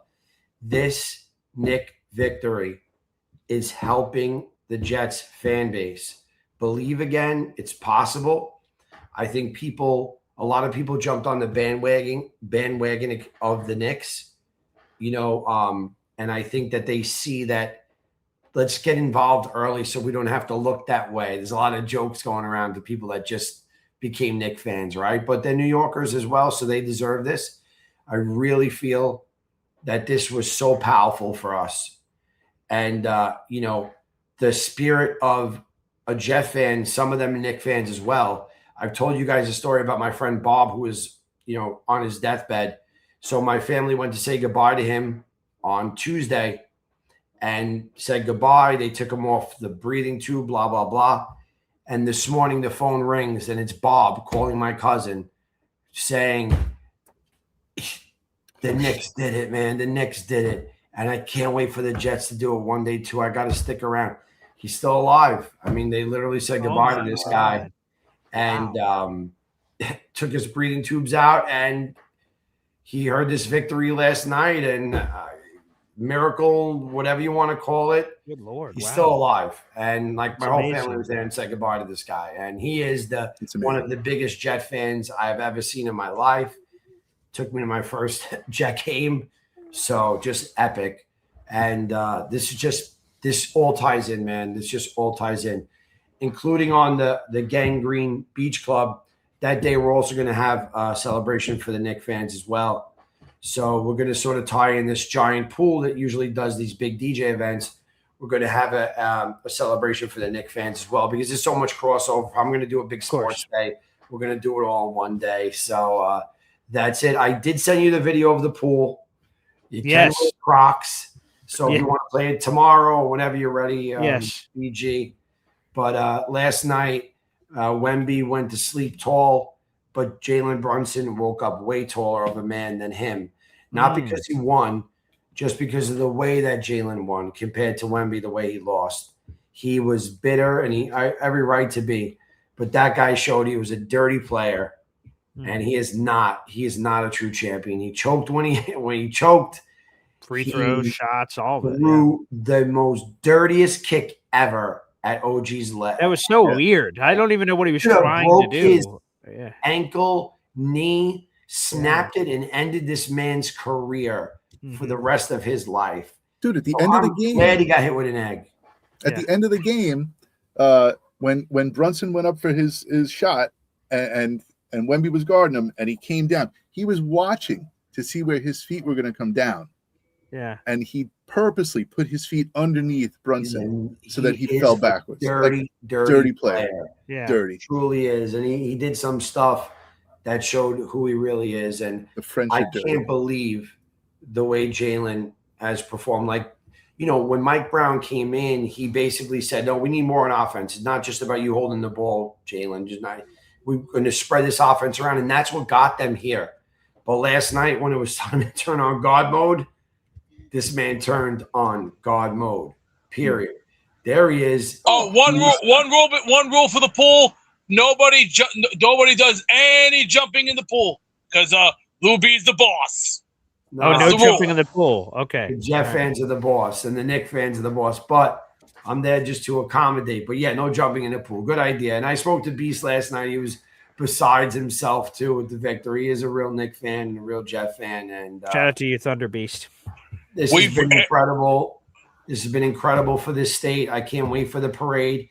And at this parade, I'm going to learn some stuff. I'm going to learn where to get in. Where do you bring the truck? Where do you bring the tractor trailer? I need to. So we're ready for the Jets. That's right. Get ready for the Jets. It's all about the Jets, man. It's all about the Jets. So that's it. That's all I had to say. Just seen incredible thing for my city, and I'm just so happy for all the fans and. Can't wait to see it in a month, Lou B. You know the deal. 100%. I can't wait to see it in a month, pal. Me and Snowball will both be there.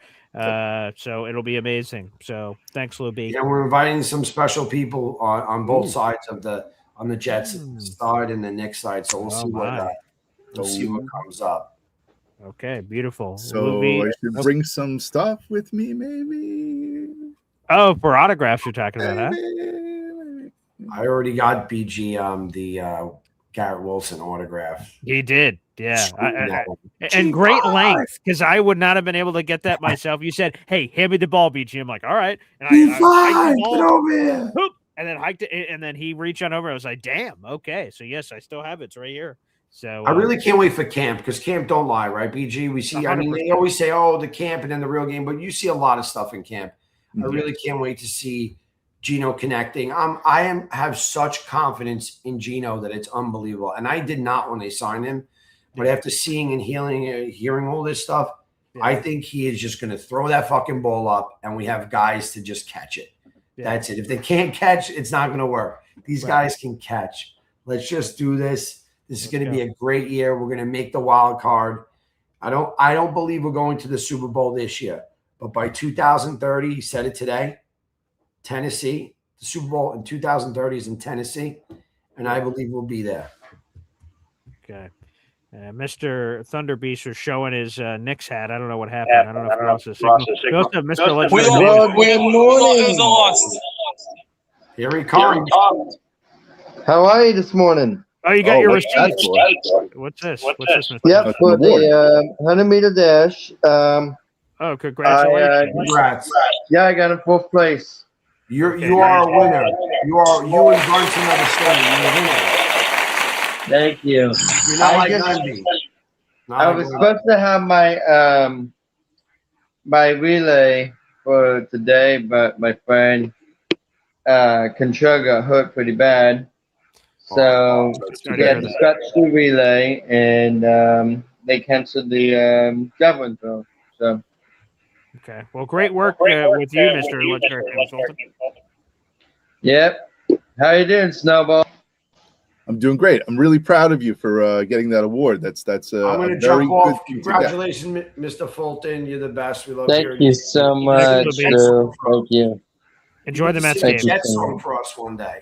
Yeah, Jet- that's what Jets we need. next, We'll need Lou. a Jet song, Mr. Legendary Famous Fulton. We'll need a Jet song. Okay. You guys later. I'll see what I can do. I'm kind of Excellent. busy with the new original song coming up, so Cool. I'll get that ready for you. So Awesome. And by the way, Mr. Legendary Famous Fulton, this is Thunder Beast. Thunder Beast, Mr. Legendary Famous Fulton. nice to meet you. Welcome.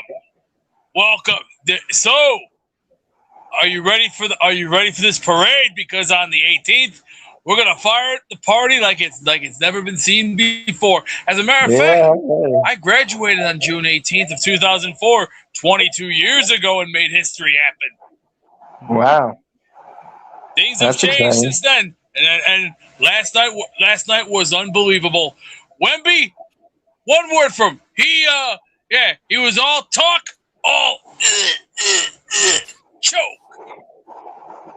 And I'm glad Brunson handed his ass down the hard way. It's called, hey, you want to play with gasoline? There's an old saying, you play with matches, you're gonna get burned. BURNED. Burned. Damn straight. You know, Straight Thunder Beast. Paul, my mom did a video for the 100-meter dash. So it'll be ready for tomorrow. Great. Let us know, and we'll show it to the peeps. Yep. Actually, tomorrow's a holiday, actually. What's tomorrow? It's Flag Day. Oh, I thought today was Flag Day. It's to support our troops, including my grandfather and his brother, who's been in World War II. Yes, of Thank course. you for the service. Thank you. Yes. Thank you. Hey, my grandfather served in World War II. He even said he didn't want no part of the Korean War. He was like, nope, I'm out of here. Forget it.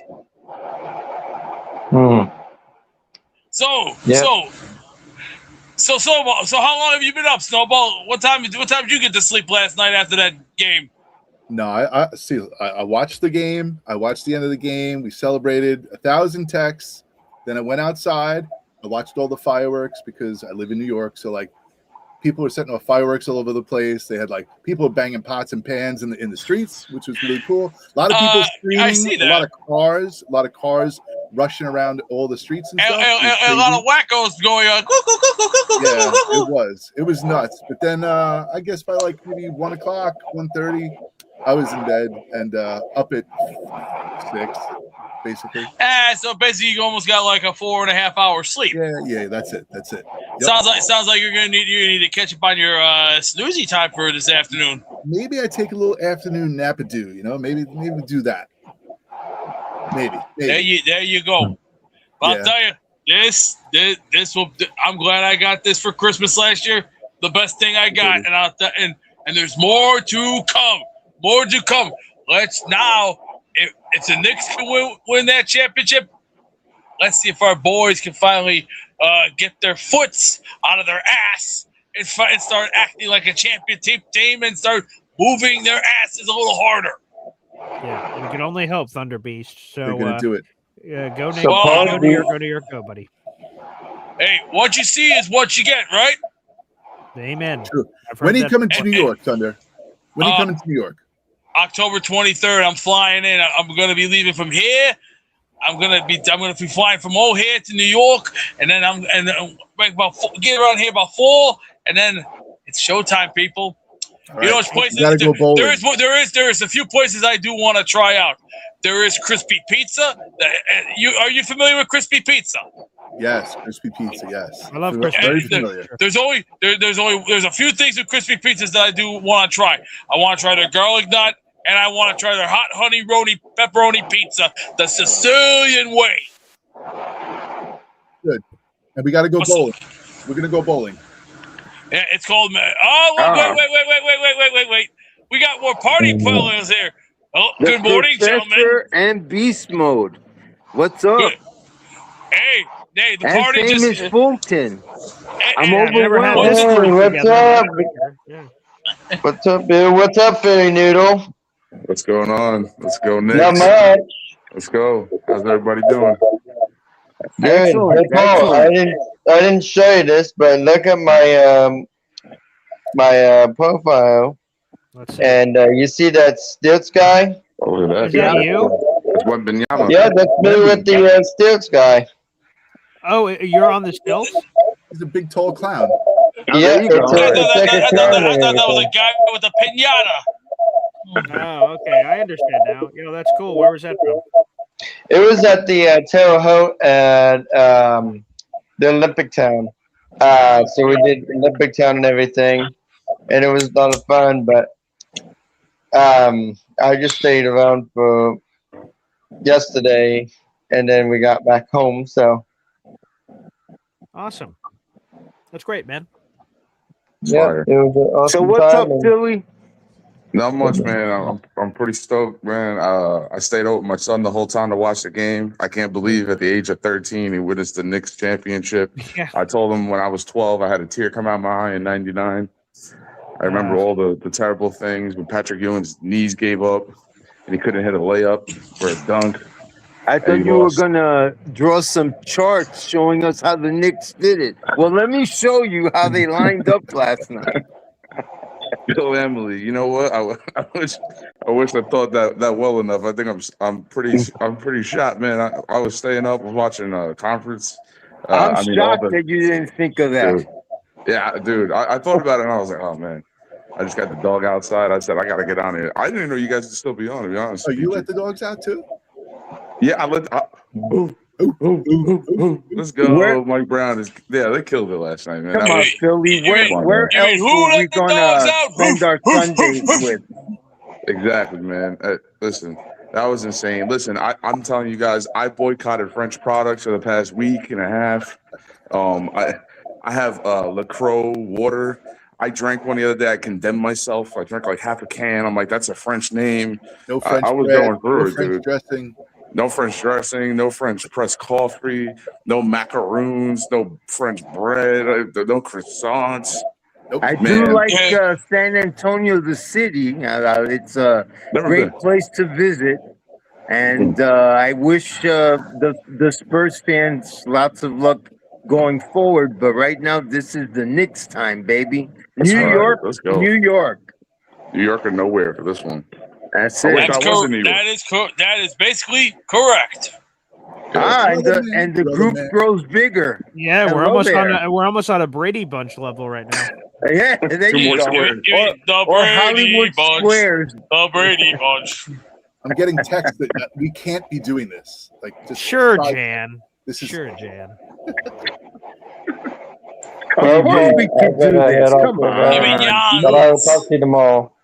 There's definitely a lost it in the pattern that nose, I'm right? breaking here. I think I'm about to get a Derek. call. Why wait on the line when you can all be on the screen at once? Come on. 100%. You know? This is what I'm talking about. The Look at all celebration. this. That's Which, by it. the way, Well, for I audio only better head listeners out that there, don't but- know what the hell is going on, Boy Green, Snowball, Thunder Beast, Bill, Philly Noodles, Mr. Legendary Famous Fulton, and now Derek the Kansas Jet fan has entered the proverbial Derek. octagon. So there you go. Hey, we need Badshaw to come out of his darkness retreat. Oh shoot. Well, we Get him do. on The screen. who?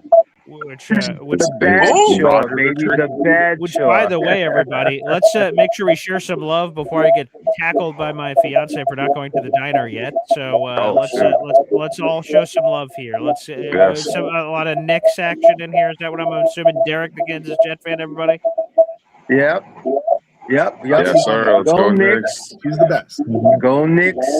Hey, And hey, give those little kids of yours a big hug, BG. We'll do. We'll hey, do, BG. brother. Before we let you go, shout out to all the Short I've Kings. been- Last night, Short Kings lived, bro. You know what I'm There we saying? go. So you hell head high. Let's go. All Short the Kings. vertically challenged people out in That's the right. audience. This You was for tell you. them. I heard Jalen say that. I heard him grab the mic and say, "This one was for you, Paul." I'm like, "Thanks, brother." You find the Well, tallest Paul, bottle I of better- ketchup, everything at that diner, everything tall. Tallest Yeah, will waitress, do. tallest waiter, be like, yeah, I need, you know what I need? I need 45 packets. Yeah, I need more of this. I need this. I need to be. There's booze on elevated platforms. I'm sitting over there today. Boom. All right, guys. That's it. Well, Yeah. Paul, I better head off here, but Okay, Well, thanks I for will tuning see you tomorrow because we might have to see the video tomorrow. If you in. Okay, want to. sounds good. Thank you, Mr. Legendary Famous Fulton. Peace out, brother. Beast, Take you're care, the Beast best. Mode. Appreciate you. Beast Mode, you're the best. Bill, you're the best, brother. Appreciate you. And Derek, the Kansas Jet fan. He can finish us off.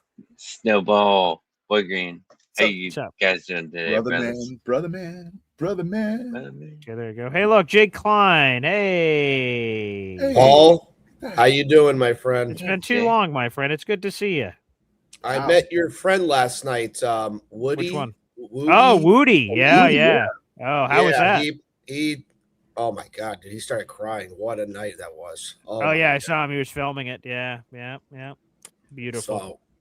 So, How I never amazing is thought that? I never thought I'd say this, but let's just get the Brunson at quarterback and the Brown at coach, and maybe there's hope. Maybe there's actual hope. We've turned But Jake. This is amazing. We might have hope. Congratulations, guys. Let's go. There he is. Oh, mic drop. Okay, that was it. Bye. I guess that was just too much optimism and his head was going to explode. So appreciate it. But Jake, being too positive. Appreciate you. Dang, There you go. that was a good Beautiful. call. All right. I think there is hope and reason to be optimism. Are you as a wearing an Jets Omar fan. Cooper Jr. jersey? Yeah, shout out Jake Asman. I won this on a $5 raffle ticket. Omar Cooper Jr. already? Hot damn, I'm jealous. Yeah, I know. It's a pretty cool jersey. I think thank you so much for a shout out, BG, for having me on. I think there's a lot of pessimistic Jets fans out there. I feel like I There think is. that we Mostly have, pessimistic, I'd assume. Yeah. I mean, understandably so. AG kind of ended the year pretty bad, but I feel like, it's like mid-June. I feel like there's a lot of optimism that Jets fans should come into because at the end of the day, every team right now is 0-0 right now, So we're tied for And first place in the AFC, is what you're saying. we are, yes. 6 conference games to be played. I think it's kind of realistic that we could maybe finish like 2-4 or 3-3. And even I feel like if you're like even the most pessimistic of Jets fans, I feel like I don't know. I can't wait to meet you in Snowball in Nashville. But Yeah, I baby. think that we beat Bob Sala. I think it's going to be 1917. Beat his I think bald the ass Jets- all over the place, baby. It's not even a question. We are Come on. killing So, them. We're going to stick it up his candy ass. Candy ass. As Yeah, when much he's as jogging up those steps in the stadium, he's going to be walking with a little bit of a limp because he's going to have that candy thing shoved up his ass. He's going to be walking with you got like a stick up your ass, like a puppet. Oh, yeah. As much as I respect Robert Sala a lot, like I really think in his tenure as the Jets head coach, I really feel like he tried his best to succeed. But I mean, whenever we go to Nashville, I think we win, man. I think it's gonna be 1917. I'm not sold on kicker, but I like Sanders. And There you go. Yeah. Micah Parsons didn't win a single game last year with the Packers when he got injured against the Broncos in Week 15. So I think there's a very realistic scenario in which the Jets can start 2-0. And That's what I'm talking about, D-Rock. That's what I'm talking about. historically, the Jets are 9-5 versus the Packers. Do you guys think that it's realistic that we could potentially start 2-0 next year? Sure, we could start 17-0. That's There possible. is no question that we could start 17-0. 2-0. No question. And I thought he was going to whip out with all due respect to Robert Sala, but He didn't. He missed that boat. But no, of course. So Tennessee to me is a 50-50 game. But I think, Robert Sauer's installing a brand new program. AG, in theory, got his sea legs under him previously. I know Robert Sauer's been a head coach before, but I have confidence in AG. And then week 2, everyone talks about the big bad Green Bay Packers. But if you look at their recent history, they lose random ass games. They lost to the Browns in Cleveland. Like they just sometimes just don't show up. They just roll out. And to be honest, have they won a Super Bowl recently? No. So, we're making it seem like Jordan Love is, oh, no, Jordan Love. I'm not freaking scared of Jordan Love. So, Hello? no. Yeah. you Absolutely. play to win the game. The game. Damn sure. We could definitely start out 2-0, and I will be there for both of those games. Yeah. Do you guys think? I think Geno Smith has a good chance to outplay Jeremy Love in week 2. I think that there's a good chance with our speed on offense that we can potentially catch them by surprise. Historically documented, the Jets are 9-5 versus the Green Bay Packers. I like that stat. I love that your guys' optimism is that we can win. I feel like that we can mismatch them pretty good. I'm not sure if we've ever seen the Jets offense this potent. I think the last one that you can maybe compare it to is like Eric Decker and Brandon Marshall. But For now we sure. have Omar Cooper. We have Yeah. the 4-3 speed on that side. I wonder. I don't know. I really want to get your guys' thoughts on if you actually think we can start 2-0. I think we can. I think so it starts too. in Nashville. Well, Derek, thanks for the call, brother. And again, Tennessee, baby. And wait, you're going to be at the Game Green Beach Club too, right? Is that the other one you're going to? Or do I have No, that just confused? Nashville, brother. Nashville. Mhm. Okay, well, it'll be great to see you in Nashville. Derek, thanks for the call, brother. And yes, I do legitimately, all cards on the table, believe 2-0 is completely on the table. You have to take it one game at a time, of course. But Tennessee was picking in the top 5. Like, what are we talking about? Of course you can beat their ass. And then Green Bay, like I said, they're a wildly inconsistent team. So, and especially if you're 1-0 and you're coming in there with those vibes, why not? Micah Parsons is arguably their best player on the entire team. He's not playing. This is your opportunity. Take advantage. Opportunities come in all shapes and sizes. Who knows what can happen? I'm not rooting for injury, but we had Aaron Rodgers in 2023, and then we didn't. People looked at the Jets-Cowboys game week 2 a lot differently in 2023 with Zach Wilson in the game versus Aaron Rodgers. Same thing. If Jordan Love trips down the stairs, I'm getting not even Malik Willis. Who the hell even is the Green Bay Packers backup? I don't remember. Oh, Tyrod Taylor. Oh, Tyrod Taylor. Okay. Right. So yeah, we have to play his broken glass bag of bones. Like, okay. So no, I'm not scared at all. Let's play the game. We could go 2-0. There's no question about it. There's a lot of pessimism, but I believe a lot of people are high on the Jets. I think you're high on the Jets. I am. I'm high on the Jets. I think Derek was definitely high on the Jets. So. Easy is definitely high on the Jets. Yes. Easy is definitely high on the Jets as well. Yes. So love it. Snowball, finish us off here, and then I got to run to the diner. But finish us off. Jets Worldwide, give us some love. Yes. A thousand thanks to the Boy Green Daily Show for allowing Jets Worldwide to be on here every Sunday and possibly alternating Saturdays every once in a while. Just that's true. In, right? Yeah. So, Jets Worldwide, at Jets Worldwide, all one word, 7:30 p.m. Eastern Standard Time on YouTube. Watch us. We have raffles. We have super fans. We have the support of people like, Paul A. Esden Jr., a.k.a. Boy Green. So check him out, him on YouTube. If you haven't seen him on YouTube, I think you should check him out. And thank you, everybody, for tuning in. I really appreciate it. Johnny Boy, happy birthday. Congratulations, New York Knicks, and happy Flag Day, America. There you go. Go New York, go New York, go. Final shout out here. Ooh, I see Derek, the Kansas Jets fan, is squeezing in one of these. Let me make sure I don't miss it. So hit the chimes in the back, people. Derek, for the kind gesture here, my friend. That is 8 raffle tickets for you so far this month. Snowball, who'd that go to? E-Rocked Lemon. Okay. 8645. Yes. With conviction. I really appreciate it. Did I butcherize it or what? I'm not sure, but I'm going to pretend that you said it correctly. And Lemon. There you go. Welcome back, Maman. MFC, Austrian, Lou B, NC Green, JR327, Philium, Philium being a member for 23 months, Imamji being a member for 22 months, DNY for life, NC Green's multiple super chats, Derek the Kansas Jet fan, and Travis Preheem punching in his own ticket to the Boy Green Coffee Club. Thanks for all the love, everybody. Go Knicks, you crazy bastards, and enjoy. And we'll be back on the show tomorrow. Mandatory minicamp is this week, so we should have plenty of fresh coverage of all things New York Jets. Thanks, everybody, for tuning in, and we'll see you next time.